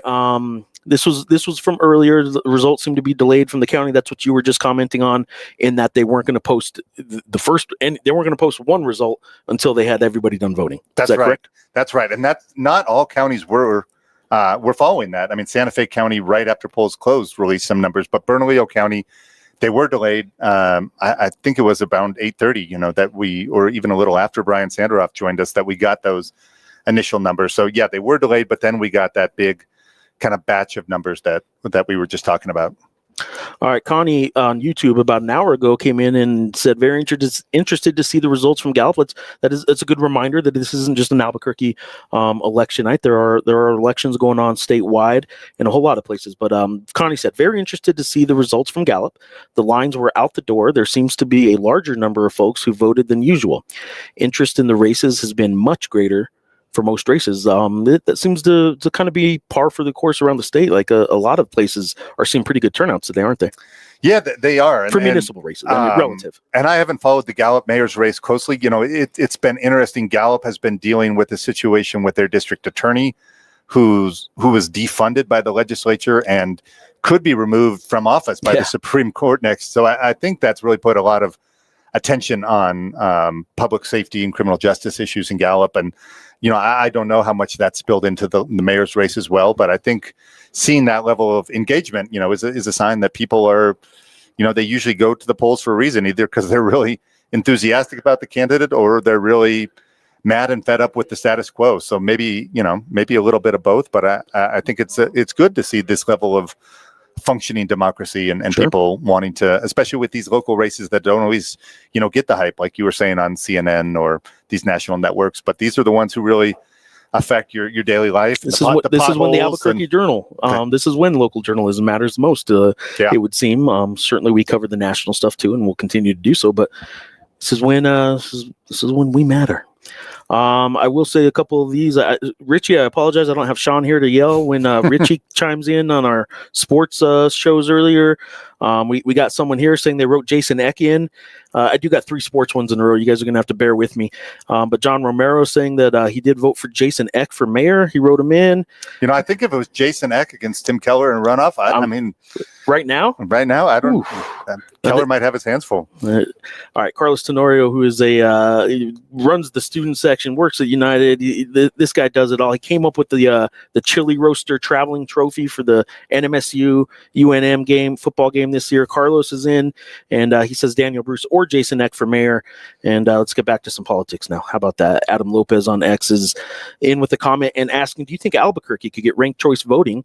Or do you think that the current 2-party structure, this does say 2-party, but obviously it's not a 2-party structure in the municipal race, but do you think it can rank choice, or do you think it's going to stick with what it's where it's at right now? I mean, it is a de facto 2-party system in Albuquerque, like we've talked about, even though it is technically nonpartisan. I haven't heard any rumblings about ranked choice voting in Albuquerque. I'd have to check with some of my colleagues who cover City Hall. I know in Santa Fe, it took years. I mean, the voters even approved a petition, and the city kind of still drug its feet at implementing it for years. So, I mean, it was a long process for Santa Fe to implement it. So, never say never. I think there is some advantages to not having to hold a second separate runoff election and the costs that are, that go along with that. But I wouldn't hold my breath. I haven't heard anything imminent about that. All right, where are we at here? This is actually one that I did pull up as an example earlier, but let's get back to what Sheriff Blatz is saying on YouTube, that ranked choice results in a larger amount of people getting someone who is more likely to represent them in comparison to the normal voting system. This same account also mentioned this is the example I had used earlier. Absolutely. Yeah, I think we hit on that one. Yeah, that it dramatically increases the chances of a third-party candidate having a fair chance against a 2-party duopoly. And then there's a third part to that, and it says, since your vote is not wasted if the third party doesn't win, your vote would be transferred to your next most preferred person as you choose. So, and we're going to get into, I think, a little bit more of the ranked choice stuff a little bit later too with another guest on a colleague. But that pretty much cover up that accurate coverage of what the ranked choice. Yeah, I think that's a good. I mean, I think that is, like we talked about earlier a little bit, and I think we'll have Algernon Diamaso on a little later to kind of explain a little bit how it works, because I think it is confusing a little bit to people who aren't familiar with it, but that's the idea right behind it, is that it gives, instead of just two candidates, that it kind of opens the door to more candidates, and then adds a little strategy for how you want to rank your candidates in order, instead of having to just choose one of them. Right. All right. So we got a lot of people in here. We're not going to be posting a whole lot of comments that don't have to do with the election tonight, and we got an awful lot of those going here for a while. All right. No, didn't mean to pull that one up necessarily. Got people asking about eyebrows on here, and probably not pulling those up, guys. Got an awful lot of comments in here. Okay, here we go. Dre, what's up? Another sports show regular, but low numbers. I think relative, and we've sort of discussed this. Relative to a municipal campaign. Let me see what that says. Relative to a municipal campaign, these numbers are actually pretty good. Yeah, I mean, decent, maybe not through the roof, but they are low numbers. I mean, if you compare it to last year's presidential election, Right. I mean, but that's to be expected, like we talked about. I mean, I think you just don't get maybe the casual voter to come out as much for city only, for school board races and city council, even though they are now consolidated, into this local election. 36%, that's up from 32%, like Brian Sanderoff talked about from 4 years ago. But yeah, I mean, it does kind of raise the question if you're considering 36% to be strong turnout, that's I think some people would hope for higher than that when you're talking about electing a mayor for the next 4 years and only 36% of registered voters.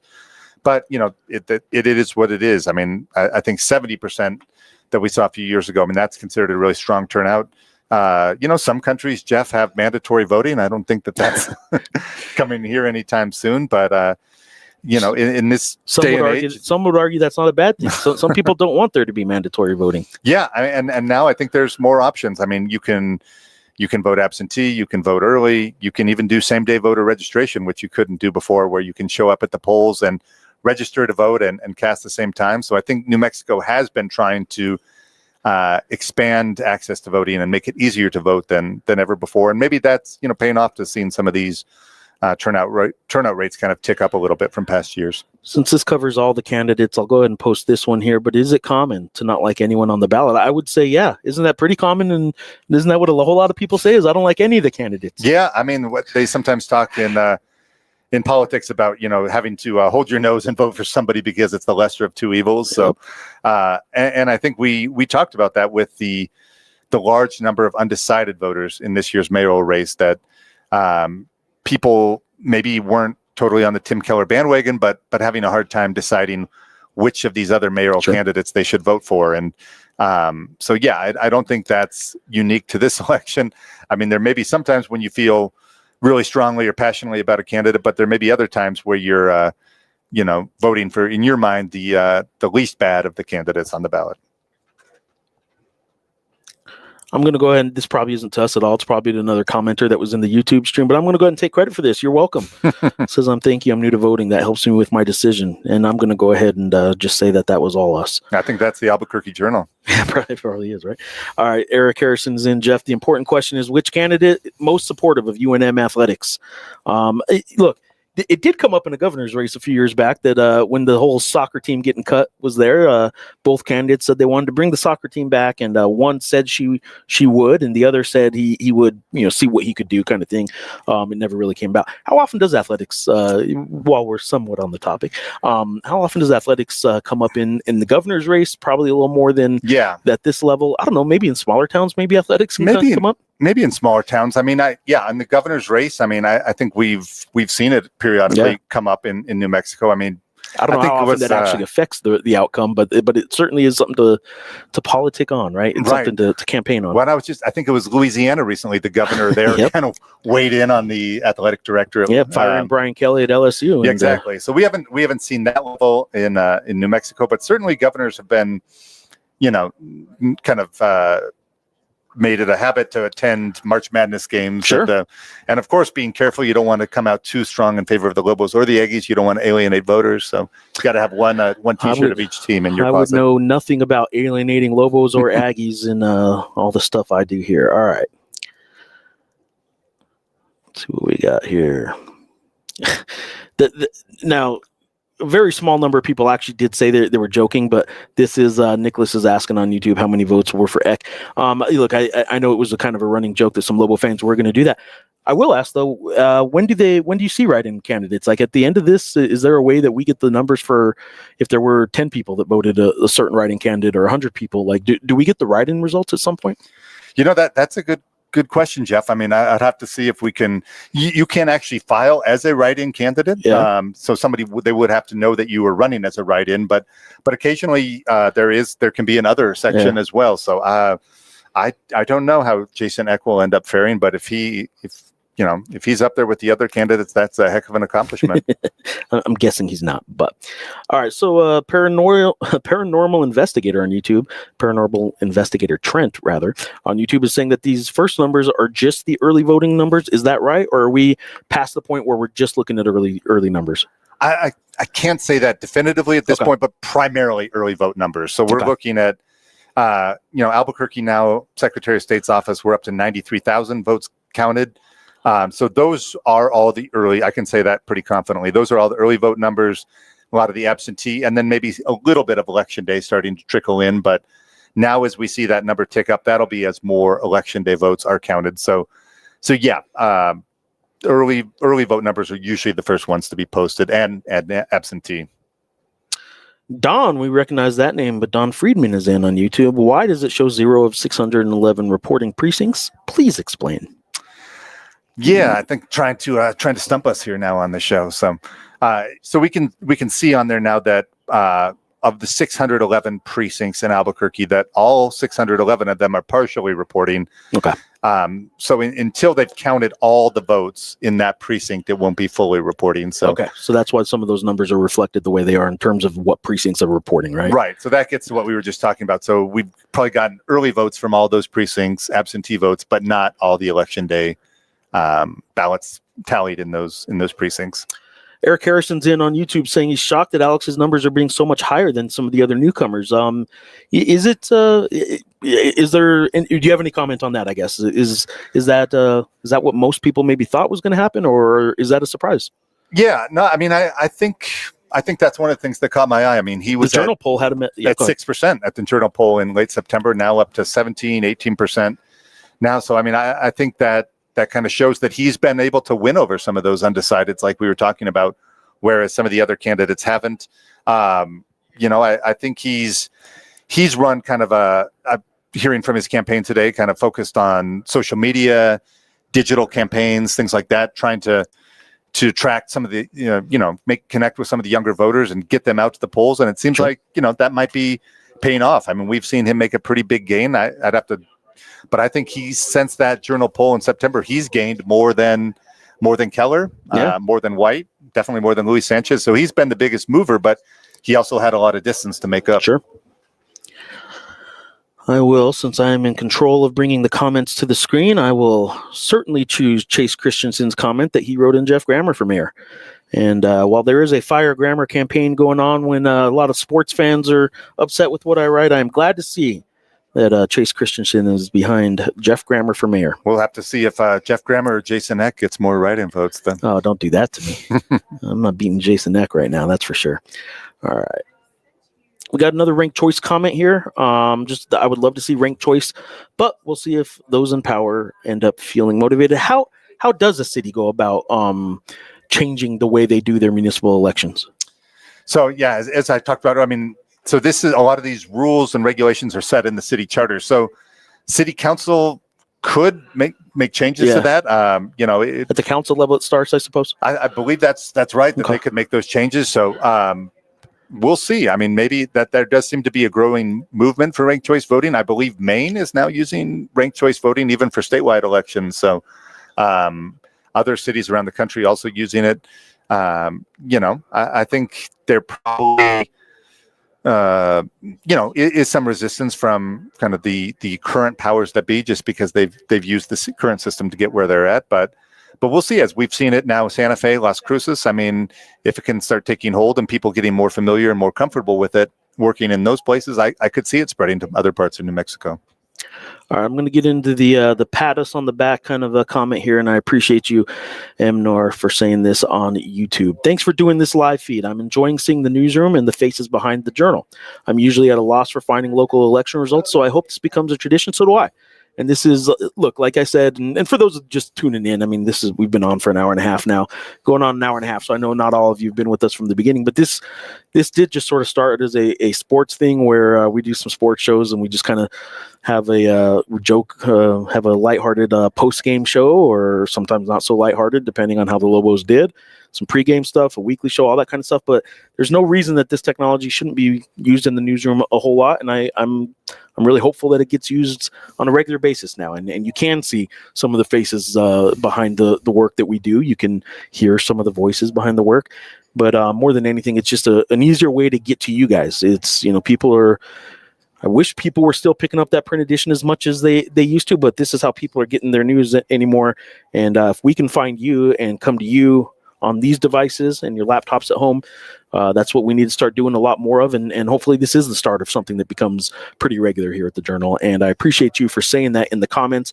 All right, we are about to we're going to sign off here pretty quickly. Let me get in here, Jeff, with just one update. And I appreciate that positive feedback too. I mean, this is a little different from us and from the kind of current way you guys have been doing it at sports for a while, and I think it's a good way to interact with people and kind of, and I like being able to field those questions and kind of see in where real time, people, right? Exactly, and not be sitting here in our office. We got an update from Brian Sanderoff. He says, confidently say that there will be a runoff in the mayor's race between the top two candidates. So coming from Brian Sanderoff, looking like there will be a runoff between. He's sort of the go-to call things in New Mexico kind of guy. Yeah, he's the numbers guy. He's got a great track record as far as being accurate with these things. So looking like we will have a runoff.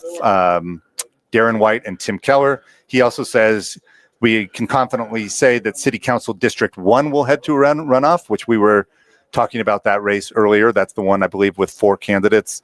And he also said we can confidently say that all the candidates who are currently leading the APS school district elections will win. So starting to move toward having some more, outcomes for this evening's elections. There was one other one I was going to put on here, and then I'm going to take a short break. Did I just take you off the screen there, Dan? I believe I did. I might, yeah. Let's see if I can come back here. Did I kick you out, or did you kick yourself out? Not sure what I did there. You didn't. No, don't say what you're about. I'm the one that knows what's going on. I'm not the one that knows what's going on. All right, but let me bring in this one here. And you can kind of talk through this one as we're about to go into our next segment here. But TL Timo and X is saying, I'm not familiar with the poll the Journal did. Who were the original favorites according to that poll? I think we're seeing the original favorites were Darren and Tim Keller, but like you said, there was some movement. So why don't you explain the poll and where we are now? Yeah, so this was a poll that the Journal has done polling with Brian Sanderoff for a number of years. He owns Research and Polling, which is one of the more highly respected polling firms nationwide. So this poll was done. It actually involves live interviewers calling people, registered voters, now mostly actually calling them on their cell phones, not their landlines, since people don't have landlines that often anymore. Calls, people. So pick up those calls so Brian Sanderoff can get through with you and see what the get the pulse of the community. So the poll was, basically it was, if you had to vote today, who would you vote for mayor? So that was the main question. But then we also polled voters on their thoughts on, what is the biggest issue facing the city? What's your favorability or unfavorability of Tim Keller, the mayor? And then we had a few other issue questions as well, including immigration, crime, homelessness. So that's the poll that we keep referring to, and that's the only one that's been done so far. But Brian's got a very, like I said, a very strong track record, and I think the candidates and the campaign certainly put a lot of stock into that poll as well. All right. Well, we are about to get another guest on, and I'm not seeing our other guest just yet. Like how we're looking. Looks like she'll be here momentarily. So okay. You see, the joy of being at the main table here is you can just pivot and look around the newsroom to see where the next guest is coming from. What I'm going to do real quick here is I'm going to sign off just for a minute. When we come back, it is going to be Dan and going to be speaking with our editor, I believe. Is that correct? Before I say it on air. That is right. All right. So we will be back in just a couple minutes here, and they're going to talk some national stuff here. So one moment, please.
All right, guys, we're back.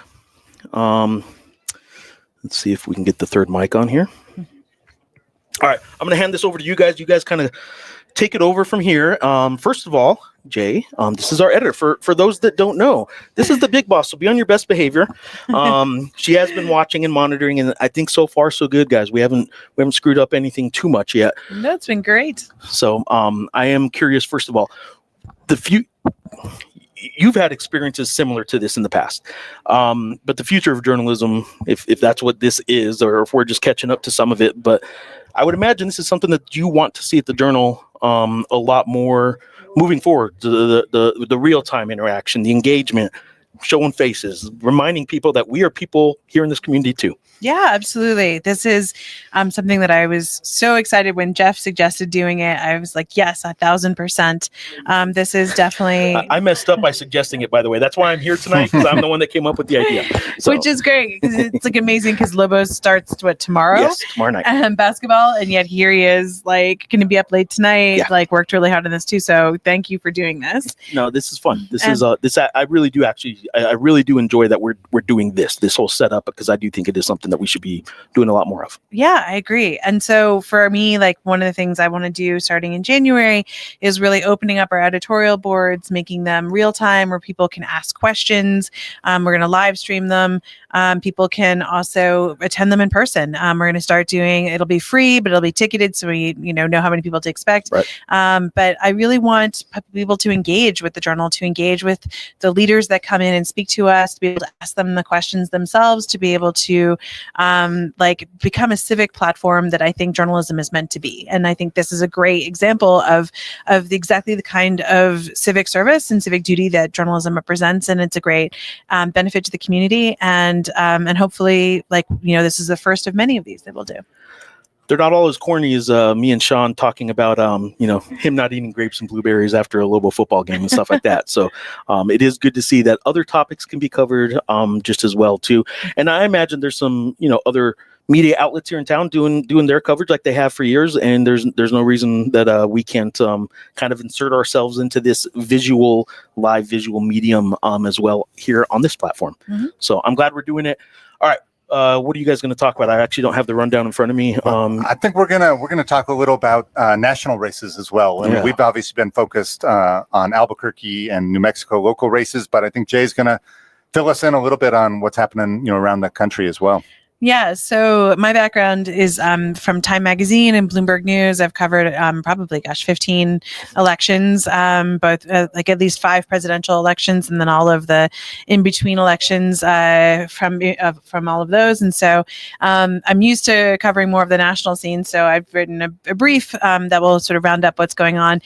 So this isn't the only elections. These aren't the only elections that are happening tonight. The big ones are the 2 gubernatorial elections in New Jersey and Virginia. There's also a mayoral election in New York City. And then there's Proposition 50 in California, which are sort of the 4 big races to watch tonight. Now, of the 4, 3 of them have already been decided, and Democrats have swept all of them. So that is the mayoral race in New York City was run by Zoran Mamdani, who's like a huge sort of populist figure, progressive figure. He's the first Democratic socialist to run New York City, or will be, which is, kind of stunning when you think about New York as like the home of capitalism. And then in New Jersey and Virginia, those gubernatorial elections were both won by women who were elected to Congress in 2018 on this big anti-Trump wave, the sort of women's rights march that happened, or the women's march that happened right after Trump was elected, and that movement that led to a record number of women running in 2018. These 2 women were part of that big wave and now have become governors of New Jersey and of Virginia. And in Virginia's case, it's the first woman to be elected governor in that state. Is there anything on the national level that is going to have any sort of ripple effect and direct New Mexico consequence? Obviously, those are their own elections, I know. But what does New Mexico, what do people here in Albuquerque, but across New Mexico, need to know about why those national races might be important here in any way? Is there any kind of connection you can draw? Well, so the Democratic Party has been having this kind of existential crisis since the loss in 2024 to President Trump, and there's been a lot of questions of like, do we go to the progressive left and run like those around Mamdani's of the world? Do we like go super progressive and start really focus on issues of affordability, issues of universal healthcare for all, things like that, which is what Mamdani successfully ran on. Now, I would also argue that he won in part also because his opponent was so unbelievably unlikable. Right? So he was running against Andrew Cuomo, former governor of New York, who was actually stepped down because he was accused of acting inappropriately against a female sort of subordinate and who worked for him. And people Andrew Cuomo was sort of famously a jerk, right? And and trolled President Trump during COVID-19, which then ironically Trump endorsed him in this race against Mamdani because people like Trump and billionaires are so freaked out by Mamdani that they're just worried that there's going to be this populist wave. It's going to cost them a boatload of money, and somehow this means might be the beginning of the socialist era where we're going to subsidize the wazoo up of of everything whatsoever. And so there's been a ton of billionaires that have backed Cuomo, including Trump, but that did not actually end up helping him in the polls and helping Cuomo, who lost the primary to Mamdani and then ran as an independent in the general election. Mamdani still won handily in the mayoral race in New York. But so the question is, do you go really populist? And obviously there's a big wing of the state legislature here in New Mexico that is very populist. It's very left wing. Or do you go more centrist, right? And I think Abigail Spanberger, who is the new governor of Virginia, and to some degree, the new governor of New Jersey, both women are like Mickey. I totally blanking on her name, and I have to look at my notes. But Mickey, I'm pulling it up. Cheryl. Mickey Sherrill, yes, Mickey Sherrill. Yeah. I'm sorry, I have baby brain. I have a newborn at home, and so Mickey Sherrill. By the way, I don't have a newborn, and I have baby brain quite a bit. So don't. I try and use it. It doesn't work. But. So Mickey Sherrill and Abigail Spanberger both are sort of more moderate, right? So, right. And so the question is, is that the path to victory, right? In 2026 and in 2028, does the Democratic Party go left towards Mamdani or right towards Spanberger and Sherrill? And I think that you'll see that also playing out here in the state legislature in those elections. And so I think it's an interesting existential question for the party, which has really been struggling on how to oppose Trump, how to win against him. And do you think, I was whether or not, obviously with the midterms on the horizon next year, if this is something that Dems can maybe feel a little momentum going into 2026 after, like you said, really being in disarray and, even dealing now with the Trump administration and inability to kind of stop a lot of these initiatives, that maybe this gives them a little bit of hope or a little momentum heading into the midterms next year? Yeah. So, one of the biggest threats, I think, for Democrats in the midterms next year was this redistricting that President Trump has pushed across the board, starting in Texas. And it's highly unusual, right? We usually only redistrict after censuses are done, and the censuses are done on the decade, right? So after 2020, 2030, a mid-decade redistricting is very unusual. And what Trump has done is called on Republican states, Republican-controlled legislatures to redistrict and gerrymander those districts in favor of Republicans, because it's highly likely that Republicans will lose seats in the 2026 midterm elections, and they only control the House by 6 votes, which is a really razor-thin majority. And so and what's happened is Governor Gavin Newsom in California has put out Prop 50, which is on the ballot this time around, and we'll find out in the next couple of hours if that's passed. But it's looking likely that it will, given the amount of Democratic votes. It's Democrats that have voted that we've seen, unless they're voting against it, which would be surprising. So it's likely that it's going to pass. And what that does is it allows California, which more than a decade ago, through its made its redistricting, it gave that process to a nonpartisan commission that then sort of drew the lines along what made most sense, and was not done in a political way. Now, that's going to suspend that commission for 2 years, and for the next 2 years, they're going to just gerrymander the heck out of California, and they're going to basically potentially win back 5 Democratic seats. And that sort of balances out the gerrymandering that's being done on the Republican side. Gavin Newsom is hoping that this will be an example that will be set for other states who could potentially gerrymander their districts in Democratic areas and get them more and more seats, and that counterbalances Trump's move. Now, Trump has called this a scam. He's called this rigging the system against Democrats, even though he's doing the same thing himself. And it also, is I think highly dangerous to our democracy to some degree on both sides of this, doing this, because you're just creating these hyper-partisan seats where you have no incentive whatsoever for, negotiation or moderation, and everything is just going to become bombast and and more hyper-partisan in general. So I think it's a really sad thing for our democracy that it's happening on both sides. And interesting, in New Mexico, I mean, I've asked the governor about it, and Dems really can't gain any more in New Mexico than they already have. They already control all 3 state U.S. House seats in New Mexico. So she said that no mid-decade redistricting efforts, on the horizon here in New Mexico. But definitely, we've seen that nationally in California, Texas, nearby. So it's been an interesting phenomenon to watch.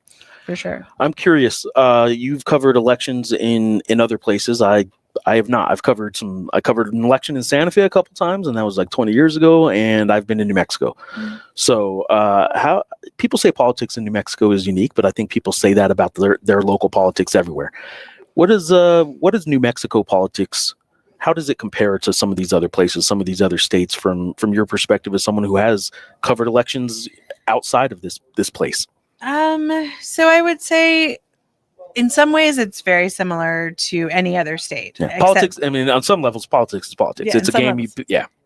I will say the 2 states that always stand out in my mind, having covered presidential elections, are Iowa and New Hampshire, where, as a reporter, you go to those states, and it's such a joy to talk to their voters, because they're super, super erudite about what's going on in politics. So I remember the first presidential election I covered John Kerry's campaign in 2004 for Bloomberg News.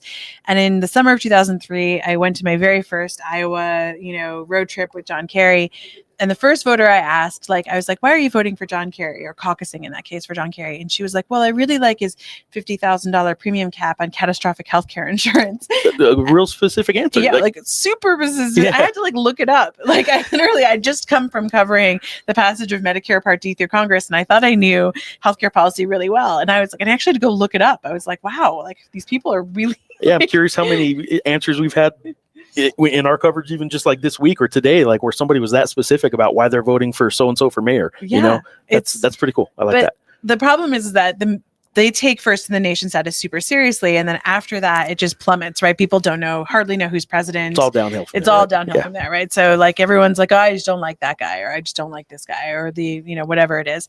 So I think in that sense, probably New Mexico is very similar to that. I think the average voter probably doesn't know what, their catastrophic healthcare premium caps are, and necessarily wouldn't vote on that issue.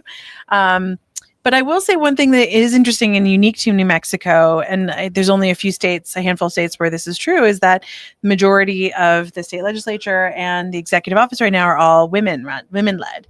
And I think that makes for a very different atmosphere, a very different style of governing that I think is super interesting and really fun to watch. That is very different from a lot of the male-led legislatures and sort of legislative bodies that I've seen. So certainly watching that play out has been really fascinating, and watching New Mexico politics.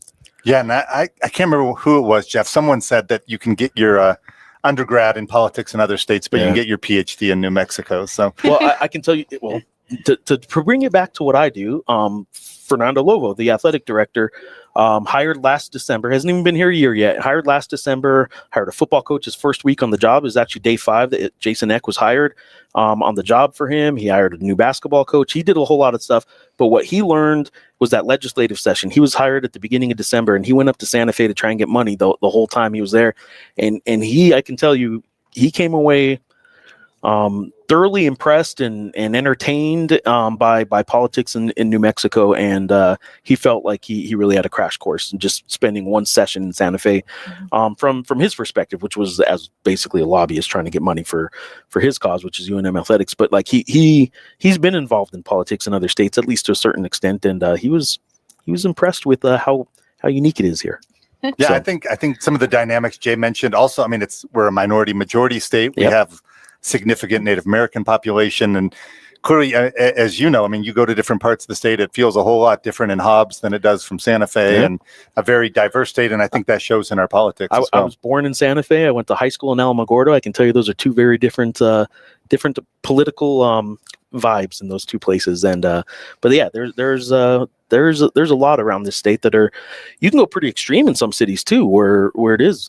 Certainly northern New Mexico has an awful lot of as blue as they come kind of small towns. And I would tell you that there are some southern New Mexico and certainly southeast New Mexico cities that are going to be as opposite of blue and as red as you can be. So it is unique like that. A lot of states probably have some similarities to that, but New Mexico, I like to think is pretty unique in a lot of that stuff too. No, so, for sure it is. Jay, I wanted to ask you one other question before we let you go. Mamdani, I'm interested. I'm kind of fascinated if he'll become the new boogeyman for Republicans. You know, a lot of already calling him a socialist or a communist. These, but obviously he's been able to win election to the largest city in the nation. I mean, what kind of going forward, do you think he'll become kind of the new Nancy Pelosi or the new kind of lightning rod when it comes to national politics? I think certainly it's fascinating because he already has a national voice in a way that like previous New York mayors really didn't or haven't, right? So how much did we really pay attention to like what Bill de Blasio said, for example, right? Like who was the previous mayor of New York? Maybe, Michael Bloomberg, he had a bit of a higher profile. He was like an incredibly rich billionaire, had like played in a lot of different forms of politics, but certainly Mamdani has become the darling of the progressive movement. And you saw him with these huge rallies with like Bernie Sanders and Alexandria Ocasio-Cortez and he's 34 years old. He's super young. He like certainly has this incredible energy behind him. And so it's super interesting to see like who is he going to campaign with? Who is he going to stump for? And he is not without controversy within his party, right? So, Senate Minority Leader Chuck Schumer, for example, didn't endorse him. And even Hakeem Jeffries kind of delayed endorsing him for a long time because they were worried about the risk, the political costs that they might have with independents and with, middle of the road voters. And so I think, like with Alexandria Ocasio-Cortez, there's a lot of people have said she's going to run for president in 2028.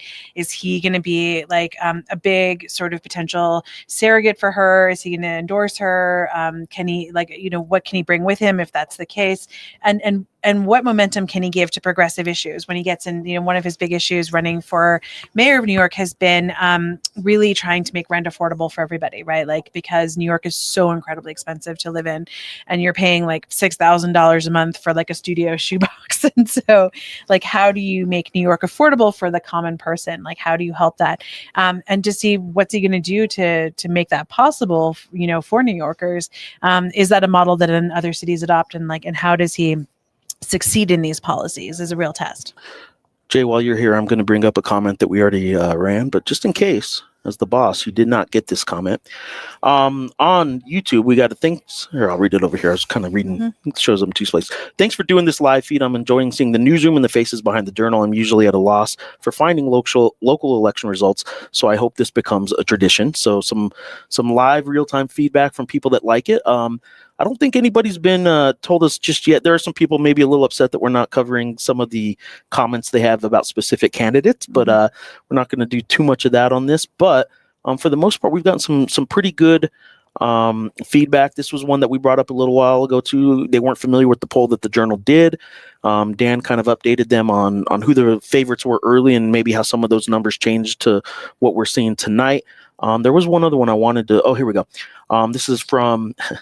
Of course it is. Paranormal investigator Trent on YouTube wants to let us know that hope you guys do this for the midterms. Fantastic job covering our local election. Well, paranormal investigator Trent, it is absolutely our intention to do this for the midterms, and I think it'd be really fun. right, what else we got here? And looking ahead to next year, I mean, we've got all three U.S. House races. We got the session. We've got a governor's race in New Mexico that's already underway. So. Is there any interest in the governor's race in the state? I've heard a little bit. I think we've already. I couldn't even count the stories, and it's only 2025. So I already know the there could be some sports angles in there with one candidate and a baseball playing relative. I'll just keep it there. Yeah, we'll keep it. Try and keep it focused on 2025 for now, but lots to come on the horizon for next year. Just to remind people, when will the runoff be given? Is that what we're looking for in the mayoral race now? Now that this is going to be a mayoral race, for those that are just tuning in, Dan did say it earlier. Dan, remind people what's next for the runoff. Yeah, so now December 9th will be the runoff, and it looks from Brian Sanderoff like it will be a runoff in the mayoral election between Tim Keller and Darren White. We're also looking at least one city council race also going to a runoff. Not sure if there might be a second city council race as well, but December 9th, so right around the corner. We are about to go to get some out of Albuquerque updates from John Miller. But before we do, Jay, the floor is yours. The floor is yours on this show all night long. You're the boss, but the floor is yours. Is there anything you want to let the people that are watching? We have had 2,000 people so far in on this stream, and I think that's good. I don't know how many of those people are still tuned in and just maybe have us on in the background, but we'll take it. So anything you want to say about this project itself, the glimpse of the newsroom, but also just what the journal's doing and what we're doing moving forward? Yeah, gosh, we'd love to hear from you. So we live for feedback. We love engaging with you guys. If you have any suggestions on how to make this better, how anything that we could do to I don't know, address different issues, bring in other voices. We'd love that, so send us your suggestions. We're really happy to hear from them. My email is very easy to find. It's literally on the bottom of everything I write, and it's on the website. So you can email me or email any of us, and just give us your suggestions and stay involved. As we start to do these events, these live events, moving forward, we'd love for you to stay involved. We'd love for you to send in questions to those editorial boards we'll be doing. They'll be live. We'd love for you we're going to call them town halls, to be part of those town halls, or even come into the Journal and physically be here, which is, I know, crazy to think in real life, right? So we'd love to. I think it's so important to have an engaged readership, to have people ask questions and be able to answer them. And if you have any other suggestions of stories we're missing, things we're not writing about or covering, we'd also love to hear from you. I'll tell you what, guys, and this applies to every aspect of the newsroom, not just politics, but sports, entertainment coverage. We aren't upset if you guys reach out to us and contact us. We need to know too. You guys are the ones we're trying to reach. So don't be bashful. Let us know. I know a lot of you guys aren't shy about letting me know how you feel about things, and do it with everything. Let us know how the show goes. Let us know how our coverage goes. Let us know what you want to see covered, and we'll have the conversation. That's what we're here for. Absolutely. So there's one more comment I'm going to show you real quick. Actually, as Jay's signing off, I'll bring this up. I'll let Dan kind of address this because we've kind of covered it. Jay, thank you for joining us. We are going to go to John here in just a second. Thank you for joining us. And I know you have a lot going on right now, so I'm glad you're in the newsroom here tonight, and glad you were able not just to have this happen, but be a part of it as well. Well, no, thank you. It was for the great idea, and I'd love to do this again with both of you guys. And Dan, as always, fabulous job. No, thanks. So for both of you. Next group shows at the pit. We're the three of us are going to be at the pit tomorrow. No, probably not. But yes, we'll do this again, and we should do it again. I think it's been fun. So thanks for letting us do it. Yay! Thanks again, guys. Right. Yeah, thanks, Jay. We're going to go check in now with John Miller up in Taos, and we're also going to. There's one comment here, Dan, that I want you to address, and it sounds simple enough, but Pizza Machine is letting us know on YouTube. But why don't you just give us for those that don't know exactly? It sounds obvious enough, right? A runoff, but tell us exactly what that means. Yeah, so a runoff, and as we've been talking, there's different ways to do a runoff, but in its basic form, a runoff is when in a race when you have more than two candidates, like this year's mayoral race where you have 6 candidates. A runoff is when it's narrowed down to the final 2, right? And then it's kind of that secondary election between those finalists, and that's a traditional runoff like Albuquerque has, or ranked choice voting, which they sometimes refer to as an instant runoff, where you're kind of eliminating candidates in different rounds of voting and getting it down to the final two and then to the winner. So a runoff is just kind of the way to kind of narrow the field and then make a final choice. All right, we're gonna go to John here. I know you got some other stuff you need to do. Do you need to do that right now? Do you want to stick around for a minute, or do you want to? I'll hang out maybe with John here too, and then. Okay. I know. So Dan actually has other work to do too tonight, guys. So I'm enjoying this. I'm letting everybody else write the stories tonight. So good. All right, let's bring him up here. Let's get Pizza Machine off our screen. Sorry, Pizza Machine, but you got to go. All right, John is here. We're pulling him up on the main stage here. John, can you hear us? Let me actually unmute you. John, how you doing? Can you hear us? I can hear you just fine. Can you hear me okay? We can hear you. All right, man. What do you got going on? Why don't you just lay it out for us? Tell us what you're covering tonight, what people need to know, and any if there are any results that you can update us on. What do you got going? Sure. Well, I'm glad I get to go. It sounded like the show was wrapping up there for a second, but lots to say about what's going on up here in Taos and in Santa Fe. I'm of course based up here in Taos, so we'll start with that first. So this year there's a mayoral race in the town of Taos, and the current person in the lead is Dan Baroni.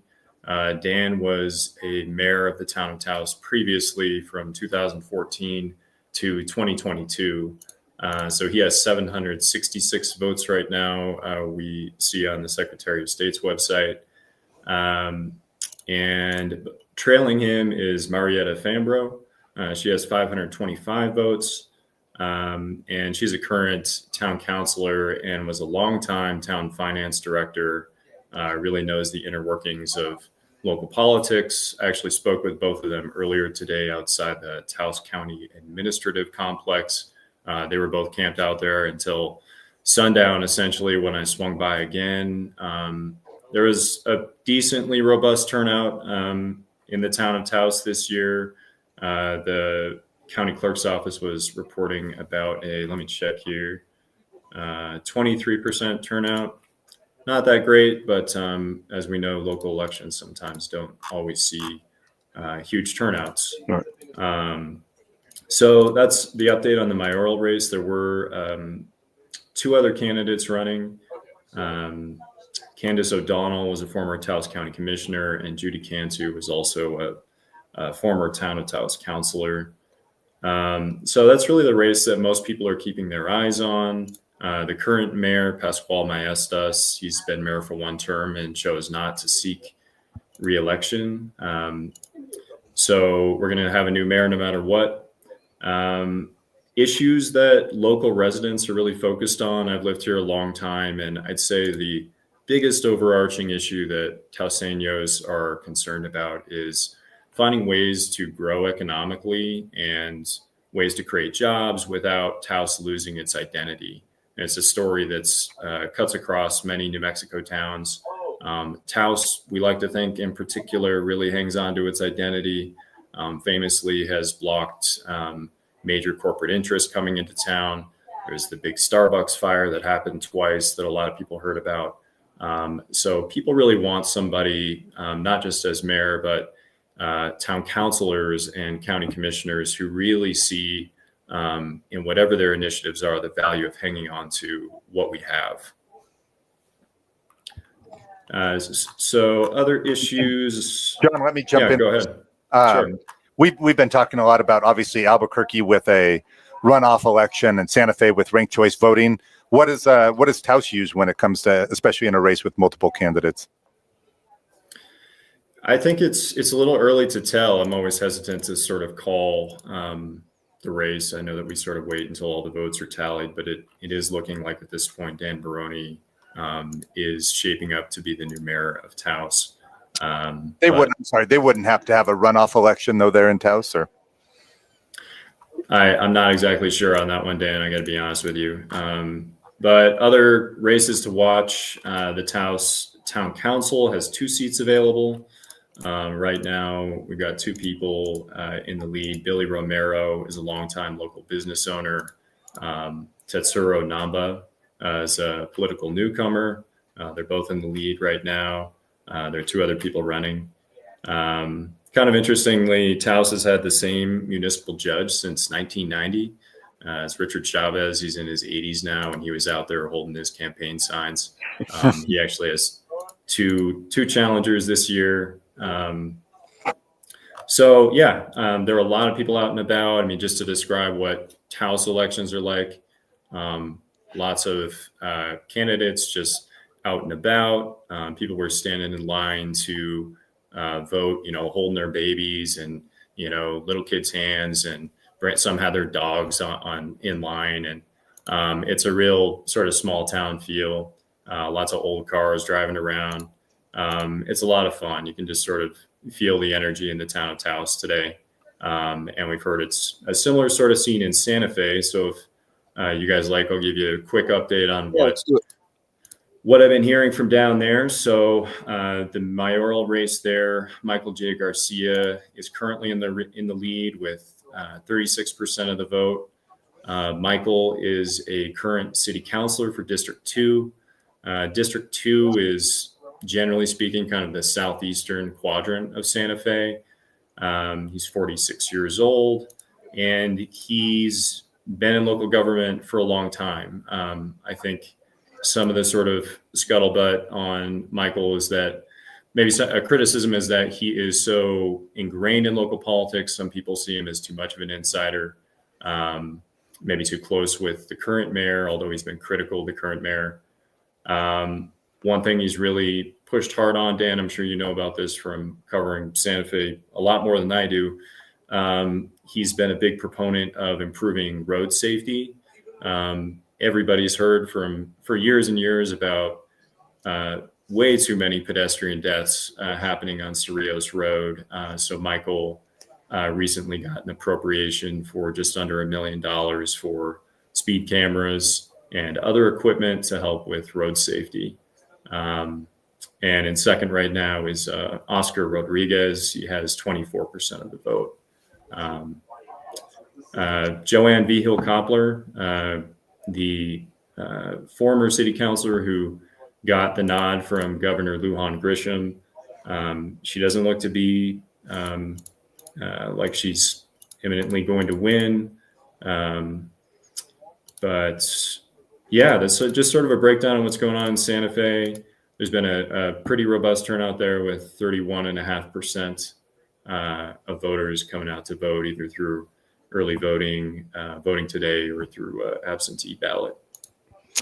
And John, you kind of described the mood in Taos today. I know I voted in Santa Fe this morning where I live, and I think maybe probably helps the turnout that it was 70 degrees in November in Santa Fe today. I mean, I know some past election days where there's been snow or rain or cold weather. I think today, it felt like a beautiful early fall day, and that probably only helped the turnout levels. I'd imagine, and certainly in Santa Fe, probably in Taos as well. It was a beautiful day up here, actually. Yeah, I don't think it helped bump the turnout too much, but at least, hey, if you went out to vote, it was not too shabby being out there in the sunshine. I just want to quickly mention, sometimes these smaller communities get forgotten. Around the Enchanted Circle near Taos, there's also a number of races going on. So in the village of Cuesta, there's two council seats open. There's a school board race. I'm just going to touch on what the races are. There's a municipal judge. Red River is electing 2 new councilors, as well as a municipal judge who's running unopposed. The village of Eagle Nest is kind of a funny one. No shade on Eagle Nest, but it's tiny. There's like 200 people there, but they are electing a new mayor this year. So good for them for running a little local government. And let's see what else. And the village of Angel Fire, I might have mentioned that already, two council seats. And then the city of Espanola, I don't know if you guys have mentioned, opts out of the statewide local elections, so they're not participating today. Awesome. John, we'd been talking earlier, I don't know if you've been listening, about the ranked choice voting, obviously in Santa Fe and some other. It was my understanding the county clerk was going to be kind of doing a live stream tonight of once they start doing that ranked choice voting, the rounds, and kind of eliminating candidates. Do you know if that's kind of started yet, or if that's still kind of waiting on that to happen this evening? Or I'm not sure. You mean in Santa Fe? Taos doesn't do ranked choice, Yeah, I but know. In Santa Fe, my understanding that was their plan. I was just if you'd heard if they'd kind of started on that or where they're at. I'm not sure if they've started on it yet or not, but I haven't yet. But I bet my colleague Algernon Damasa knows a heck of a lot more about that than I do. So I'll defer to his expertise. Sounds good to me. You need anything else from John? No, I appreciate you covering the all of northern New Mexico this evening and keeping us up to speed. So, well, we focus on Albuquerque. Yeah, and I will tell you, I have a loyal reader of Lobo basketball, big time Lobo basketball fan. She is from Cuesta, and if she is watching right now, she's happy that the name Cuesta just got dropped on the show. So I appreciate you for doing that. Yeah. Thanks, guys. Hope everything's been going well there in the newsroom. Appreciate it, man. Thank you for being on, and we will talk soon. Thanks, guys. This is we're going to update you now on some Albuquerque mayoral race. I know we already have kind of talked about what the main outcome is going to be, and that is that it's going to be a runoff with Darren White and Tim Keller. Is there any updated numbers or anything else on the mayoral race that we need to update at this point that you can think of? You know, those trends that we talked about earlier, Jeff, are still kind of holding steady. We have seen more votes be added to the tally. We're up to now 127,000 votes cast, according to the Secretary of State's website.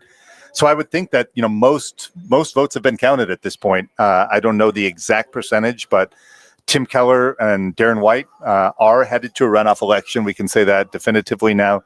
Keller with now at 36% and White with 31%. So that, you know, that's the big one. By the way, that's going to be entertaining. Yeah, that'll be lively. So starting tomorrow, White and Keller for the next 5 weeks. You know, interestingly, maybe worth noting, this is getting a little in the weeds, but Tim Keller was the only candidate to qualify for public campaign financing for the mayor election. All the other candidates ended up doing private fundraising.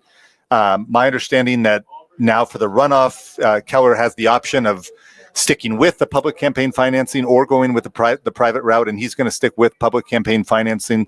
So he'll be getting about another $400,000 in public funds. So it'll be interesting to see if Darren White can kind of up his fundraising to keep up with that in an abbreviated sprint to a runoff election. All right, Dan, we're going to the All-Star. We're going to southern New Mexico. Algernon, let's see. Algernon, can you hear us? I can hear you. Can you hear me? Yep, there we go. There he is. All right. Algernon, we got all kinds of stuff to talk to you about tonight, but we're going to start off by just having you kind of set the stage a little bit. What can you tell us about what's going on south of Albuquerque a little bit, and kind of what races down in Las Cruces you've been paying attention to and what people should know about? Well, half of the Las Cruces City Council is up, and 2 of those incumbents are not running. And so change is coming to the City Council for sure. And these 3 seats actually have comprised part of a progressive bloc on the City Council for a number of years recently, and 2 of those incumbents are not running again. And so we have a well-known business executive. He's a part of the leadership of Electronic Caregiver, which is a telehealth company anchored downtown, as well as the president of the Downtown Las Cruces Partnership. So he's an economic development guy. He's looking like he's getting one of those seats, according to unofficial results. Another one of those seats is going to a young progressive who's making his first time running for office, Michael Harris. And Becky Graham is well ahead of her challenger for a second term. And so it looks as though this progressive bloc is going to continue to be a force on the council, but maybe with 1 seat less than recently. Not a lot of mayoral races down here. An interesting one I've been following is Anthony, New Mexico, which is this kind of smaller agricultural city in Doña Ana County. This is one where there's been a long-standing political fight between Mayor Diana Murillo, who was also a Doña Ana County commissioner until fairly recently, and a very young city council member. He was actually elected at the age of 20 a few years ago. And now at age 24, he's challenging Mayor Murillo for her seat. These two have been battling each other in city council meetings for a while. They actually went to court with different petitions trying to remove the other from office, accusing each other of various kinds of misfeasance and malfeasance.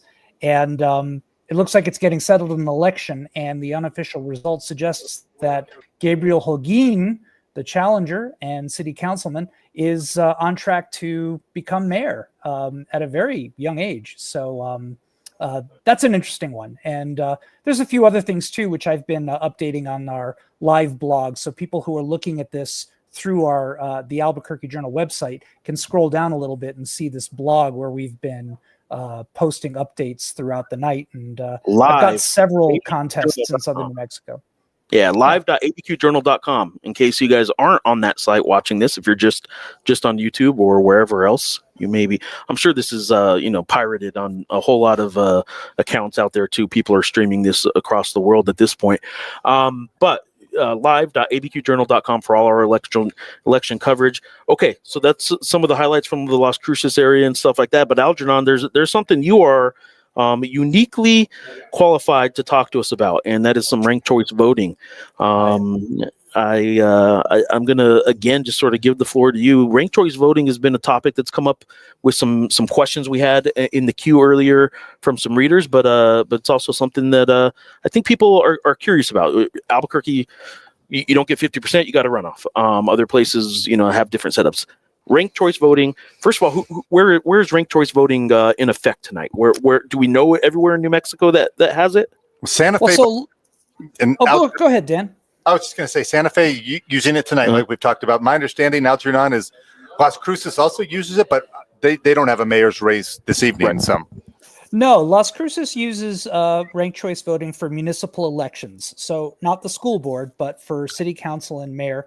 And tonight, the city council contests are going to be resolved with ranked choice voting. Now, 2 of those seats, that doesn't really come into play. There is 1 seat, however, with 4 candidates. And so, we've been talking tonight a lot about Albuquerque, the mayoral race going to a runoff, and I think one of the city council races going to a runoff. Maybe 2. Well, at least one, maybe two, and possibly 2. Well, see, with ranked choice voting, we could do that tonight. Ranked choice voting, which is also known as instant runoff voting, is a way to have a contest with several candidates, more than 2, and you can have runoff elections on a single ballot, so to speak. And so this is the kind of thing where it sounds a lot more complicated when you explain it than it really is. But for the voter, it's simply having the option to rank your candidates in order of preference. So first choice, second choice, third choice. You can also not do that if you prefer. If you just prefer to pick one candidate and be done, you can do that. If you like 1 or 2 candidates and despise the other candidates, then you can just rank your 2. You're in complete control of that.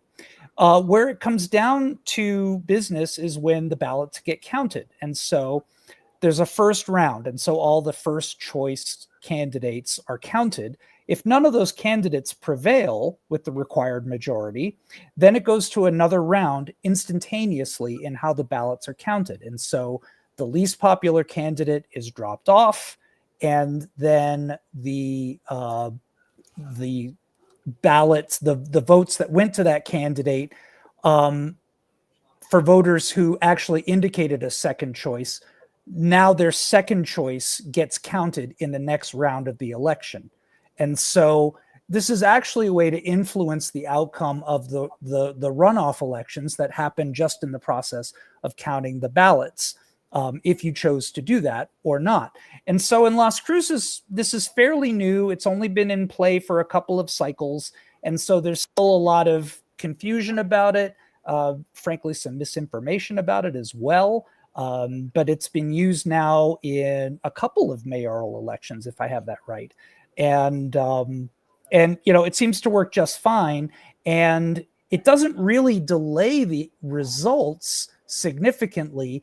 The one thing that does take a little bit more time is when there is a contest with a write-in candidate, because now you have people writing in a candidate. Maybe their handwriting, like mine, isn't so good. And so the county clerk actually has an adjudication board that has to take some time to make sure that they can discern the will of the voter. But ranked choice voting seems to have worked just fine in Las Cruces. And as Dan was saying earlier, I think that with more familiarity and greater adoption, I think that this will grow because, frankly, there are a lot of voters who are frustrated with the two-party system, but also feel like they can't vote outside the two-party system, the duopoly, because there's a fear of the spoiler effect, electing strange people into office.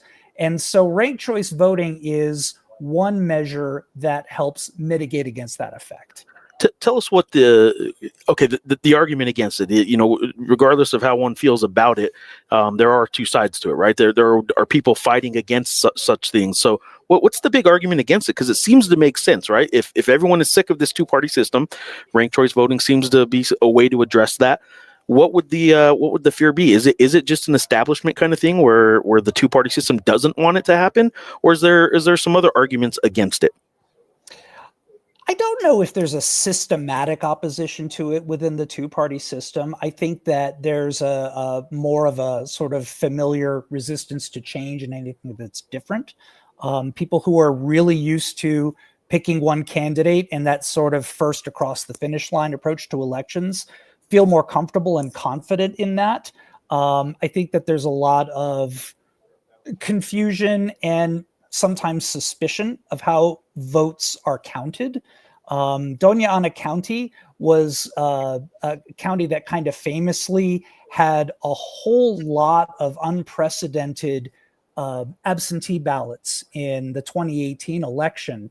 And so we were sort of an early county in this cycle of people doubting the election outcomes because there was a lot of confusion about how ballots are actually tallied and counted and then reported and verified. And so I think that a lot of the objections that I hear, frankly, are just about it being new and slightly confusing and unfamiliar. In terms of the voters' experience, it's not that different than how they voted before, except that there is this option to rank candidates if the voter wishes. And I'm curious if you've seen it kind of change candidate strategy at all. In other places there's been times where candidates said, "Hey, vote for me," but if you don't, vote for this other candidate, number two. And maybe that kind of changes that dynamics from strategy. A traditional. Exactly. There's a little more strategy. Absolutely. And I haven't heard about that playing out in New Mexico, but curious if you've seen that happen at all in Las Cruces or kind of change definitely approach a race. Definitely. People are trying, candidates and campaign managers are trying to figure out how to play the system, just as they learned how to play the duopolistic system. And so our last mayoral election in Las Cruces had a very crowded field, and there were different candidates doing different things, sort of endorsing each other, like, hey, rank me and then rank this other person. Some people were saying, don't rank. Sometimes spreading a little false information about how the process works. But yeah, absolutely. They're trying to figure out how to message it and coordinate across similarly minded candidates to try to assure at least that a block of like-minded candidates can prevail if the result doesn't go quite the way they want. And in a way, that's fine. That's politics. Just kind of wondering here if two candidates, look, Albuquerque's got 6 mayoral candidates, right? Everybody seemed to go after Keller. Is there some strategy involved where you maybe don't want to be the anti-incumbent, and maybe you don't want to be so polarizing that people that might support that person might put you down at the bottom of the list? So maybe you're a little nicer. Maybe sometimes does it bring us together a little more? Are the politicians a little nicer to each other because they actually don't want to be the polarizing one that is at the bottom of the rankings? There's a little bit of that, but at the same time, there's also the ability to be ideologically very different.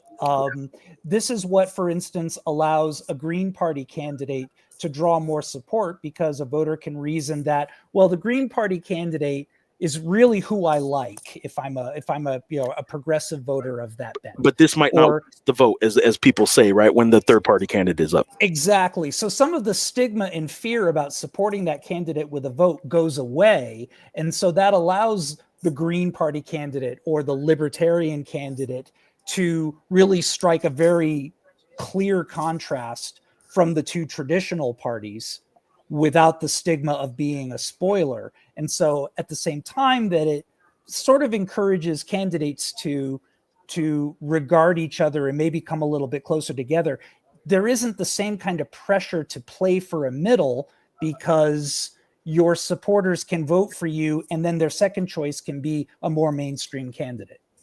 Go. And remind me, when I kind of start thinking through all the logistics, but when they start going through each round, they'll then eliminate the candidate who's got the least amount of votes, and then kind of move on and then redistribute their second place votes to the next candidate, and keep doing that until someone gets 50%. Is that kind of how it plays out in practice? Yes, and so that can go many rounds. It can go 2 or 3 rounds, or sometimes it can go many rounds. I forget how many rounds the last Las Cruces mayoral election went, but it went several before there was a clear winner. And I'll be in Santa Fe tonight, 8 candidates running for mayor. So I'll be curious, to Algernon's point, how many rounds it takes for someone to get to that 50% mark. I imagine as the rounds grow, if there's a whole lot of rounds, the skepticism does too, probably. And people start wondering a little bit about, wait a minute, what's going on here? Why, I know I didn't vote for that person. How is that person still involved in this after 5 rounds? There's no way. But that's skepticism is healthy. It's okay. Anything else? Absolutely. And what is done in Las Cruces is they'll actually post election results and show the counts for each round. So you can actually watch how the candidates sort of progress through the different stages. Awesome. Algernon, you're awesome. You enlightened me. Is there anything else we need to know about Las Cruces before we jump back to some Albuquerque stuff going on up here? Not at all. We're going to keep watching it. Some contests are really too close to call tonight. We might not know until tomorrow, and that's okay. Thank you to everybody for voting, and thank you for watching. You're awesome. Thanks, Algernon. Appreciate you, man. Thank you. Out. All right, Dan, what's up next? Do you have any updates you want to give, or do you want to, actually, you know what? I want to do the one comment I was mentioning. Sure. Yeah. We did kind of, I held back on posting this just a little while ago, Connie, but Connie on YouTube updated something, and we just kind of wanted to verify it, and turns out it's about right. But turnout by 50% from 2023 is up 50% since 2023 in McKinley County. Connie is letting us know. But this is the interesting one here. Connie on YouTube is letting us know, and we did have somebody here in the newsroom behind us just kind of verify this and fact check it. But I hope you highlight the fact that for the first time in history, Gallup has voted in a Navajo person, a woman, to the city council, Sierra Yazi Tutu. So congratulations. Congratulations. That's interesting. I mean, it goes to show that no matter, despite our efforts, it's hard to keep up with all the local dynamics in around the whole state. But that might be something to look into. And kudos to Gallup residents for getting out and voting. I mean, that's an impressive turnout number. And kudos to Connie, who has just let us know. Well, we got this whole newsroom over here, and it's Connie on YouTube who let us know what's going on in Gallup. Appreciate you very, very much for doing that, Connie. All right, we are. Let's see here. Let's go a little comment here, because I actually forgot my list here, what we're going to do next. So we got ranked choice seems a lot more efficient than having runoffs. I probably should have pulled that one up while Algernon, the expert, was on. But it gets done, right? The ranked choice is done tonight. Even if it's round after round after round, it's done tonight. The vote is in. You're not going back to the polls. Right. And that's one of the arguments for it, like we've talked about. So yeah. All right. Stacy is asking us if we can hear some results. So I'm going to pull up the results page while we have some videos that I'm going to run here in just a second, but I'm going to be honest with you. I don't know for sure which. I got to go double check with the person who uploaded these videos. So Gino in the back, I'm going to send you a message here in just a minute. And I can go over, we did get a few little more info on results from Brian Sanderoff, so we can now call a few more races. Okay, why don't you do that? I'm just going to pull this page up here right now. That's the top of the page, but why don't you do that? I'm going to mute myself and get some questions answered because I kind of forget which video we're going to next. So the joy of doing this all live. Dan, why don't you give us some updates? Yeah. So latest news, according to Brian Sanderoff, Dan Lewis is the projected winner in Albuquerque City Council District 5. He is the incumbent. He also ran for mayor in the past against Tim Keller, has been kind of a thorn in Keller's side.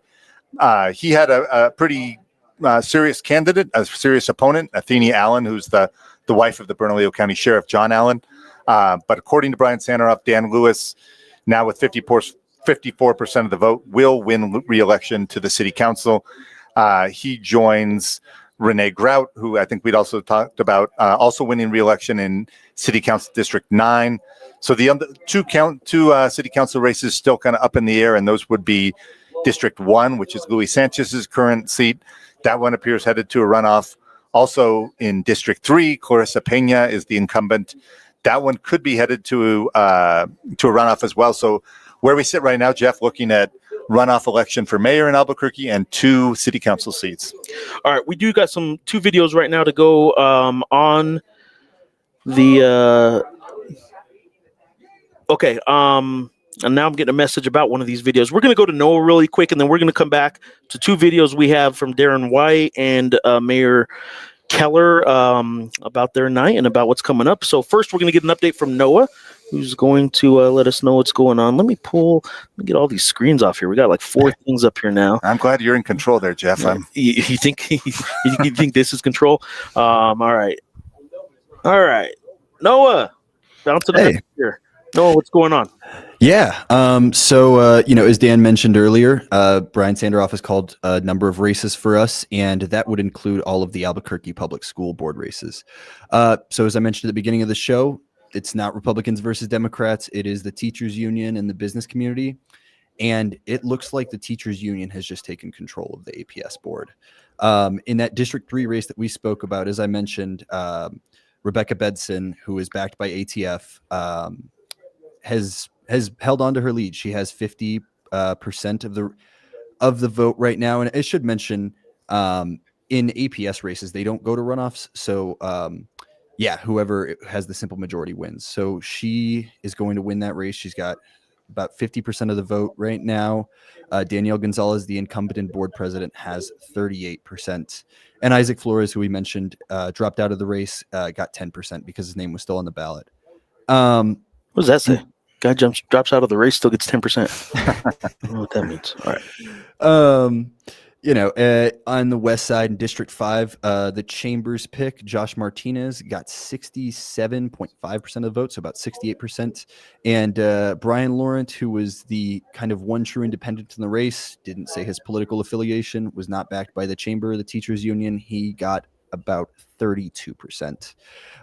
Moving on to District 6, as I mentioned, when these seats were last up for re-election in 2021, this was the only seat the teachers union won, and their current board member Josefina Dominguez left, but the teachers union pick, Miss Bowman, is going to win that race. She's got 61% of the vote right now to the business-backed David Adams, who has 38.6%. And then lastly, in District 7, which I believe is the district the Journal would be in, Courtney Jackson is going to hold on to her seat. She was backed by the business community back when she won in 2021. Same thing this year as well. She's got 56.9% of the vote, and her challenger, Kristen Wood-Hegner, has 43%. So like I said at the top of the show, that District 3 race was what we anticipated to be the closest. It was. It also kind of tipped the balance of power on that board. So the teachers union now has 4 seats on the board. The chamber has 2, and we've got 1 swing voter. So what is that? mean when it comes to policy and kind of setting direction for APS? I mean, do you expect to see that kind of translated into a shift in policy or outcomes, things like that? Yeah, I mean, it'll be interesting to see, right? So back in 2023, the board at the time set their goals and guardrails. And so it was basically just a set of goals to keep, kind of these metrics to measure how students were doing. And as a result of a lot of these board meetings, they get in-room testing and stuff. The teachers union has not come out and said we're getting rid of those goals and guardrails by any means, but oftentimes when I do talk to the teachers union president Ellen Bernstein, she does talk about this overemphasis that she feels the district has put on standardized testing. So we could see, maybe even if the goals and guardrails don't go away, which again nobody has said they are, but if they do keep them, maybe they ask for less metrics on standardized testing and maybe look a little bit more at what is teacher training like? What are these students? How else are we measuring these students as opposed to just tests? It's tough to say, the only employee of the board is the superintendent. And so when Dr. Gabriella Blakey was picked back in 2024, that was the gridlock kind of board we have now with 3 union-backed members, 3 chamber-backed members, and then the 1 swing voter. And they voted unanimously to put her in place. But, we could see, I guess, it's possible if for some reason ATF's relationship with Dr. Blakey were to sour. I think with the control they have of the board, that could change things possibly. And kind of interesting context for this happening. We've talked about a governor's race next year on the horizon. I mean, you've reported a lot on the Yazzie Martinez case in New Mexico, which kind of held that the state had to do more to make sure all students get an adequate education, especially English language learners, Native Americans. And I know Albuquerque's been kind of at the center of that as the state's largest school district. So it'll be interesting to see what kind of policy changes these school board races might lead to, especially at an important time for the state. Yeah, absolutely. I think that's a very good point, Dan. Got anything else for him? I think that's it. Thanks for we'll be looking forward to follow up. And so they'll take their seats in January? Is that? Yes, it'll be January 1st. Yes. Awesome. And I understand. I think you said as well that has the superintendent weighed in at all on the results of the elections tonight, or? Yeah, she sent out a statement not too long ago, just congratulating everybody who ran, but obviously those who were victorious, and said she's looking forward to working with them. So, as the one employee, she better be nice to them, right? That's right. Company picnics must really suck when you're the only employee there. Man, be on your best behavior. Yeah. No, appreciate it. Thanks. Yeah, appreciate y'all. Thank you. All right, just getting off the stage here. Let's see, what are we doing next here? We got some video here. We may or may not have some audio issues on one of them. If we do have audio issues on one of them, we're just going to not play either of them. So here we go. We're going to try and get an updated video here that from Darren White. If the audio is just too low and we can't hear him, there you go. There's your warning. There's your fair live show warning. Let's give it a try. The old college try. Alrighty, so polls closed about 30 minutes ago. How are you feeling? Very excited. I can't. I think everybody's a little bit surprised by the turnout today. It's exciting that I think people are coming out unexpectedly on election day because they want change. And so, we've heard all these doomsday scenarios that people just didn't care. It was lethargic. That's not the case. Met with a lot of voters today. They're very excited. They were going out. They were gonna wait through those lines because it was important to them to vote because people want change. And so, it's exciting. Now's the part where you just wait for the numbers to come in. So. Absolutely. And do you think we're headed to a runoff? With 6 candidates cutting up the pie, it does make it really hard for someone to get 50% plus one. So, I believe that's probably where we're headed. Now, how does that line up? Who's first, who's second, who's third? I don't know. But I just think the numbers themselves, having 6 people running, we're likely headed that way. But the thing is, if there is a runoff, that means more than half the people want something other than Tim Keller. So while any of the challengers would be excited to be in a runoff, it won't be exciting for Tim Keller because he has to have the understanding that over half the people, he's been the mayor here for 8 years, everybody knows him. And that's a majority of our people saying, we want something different, we want change. Absolutely, thank you so much. Okay. There you go. There's Darren White, who, as we have reported, will be heading to a runoff with Mayor Keller. Here's some audio now with the incumbent, Tim Keller.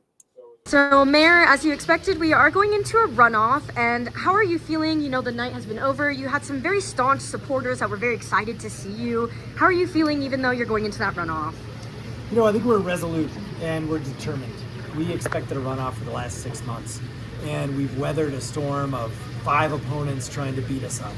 And we're here standing, and we are standing strong, ready to take on Darren White.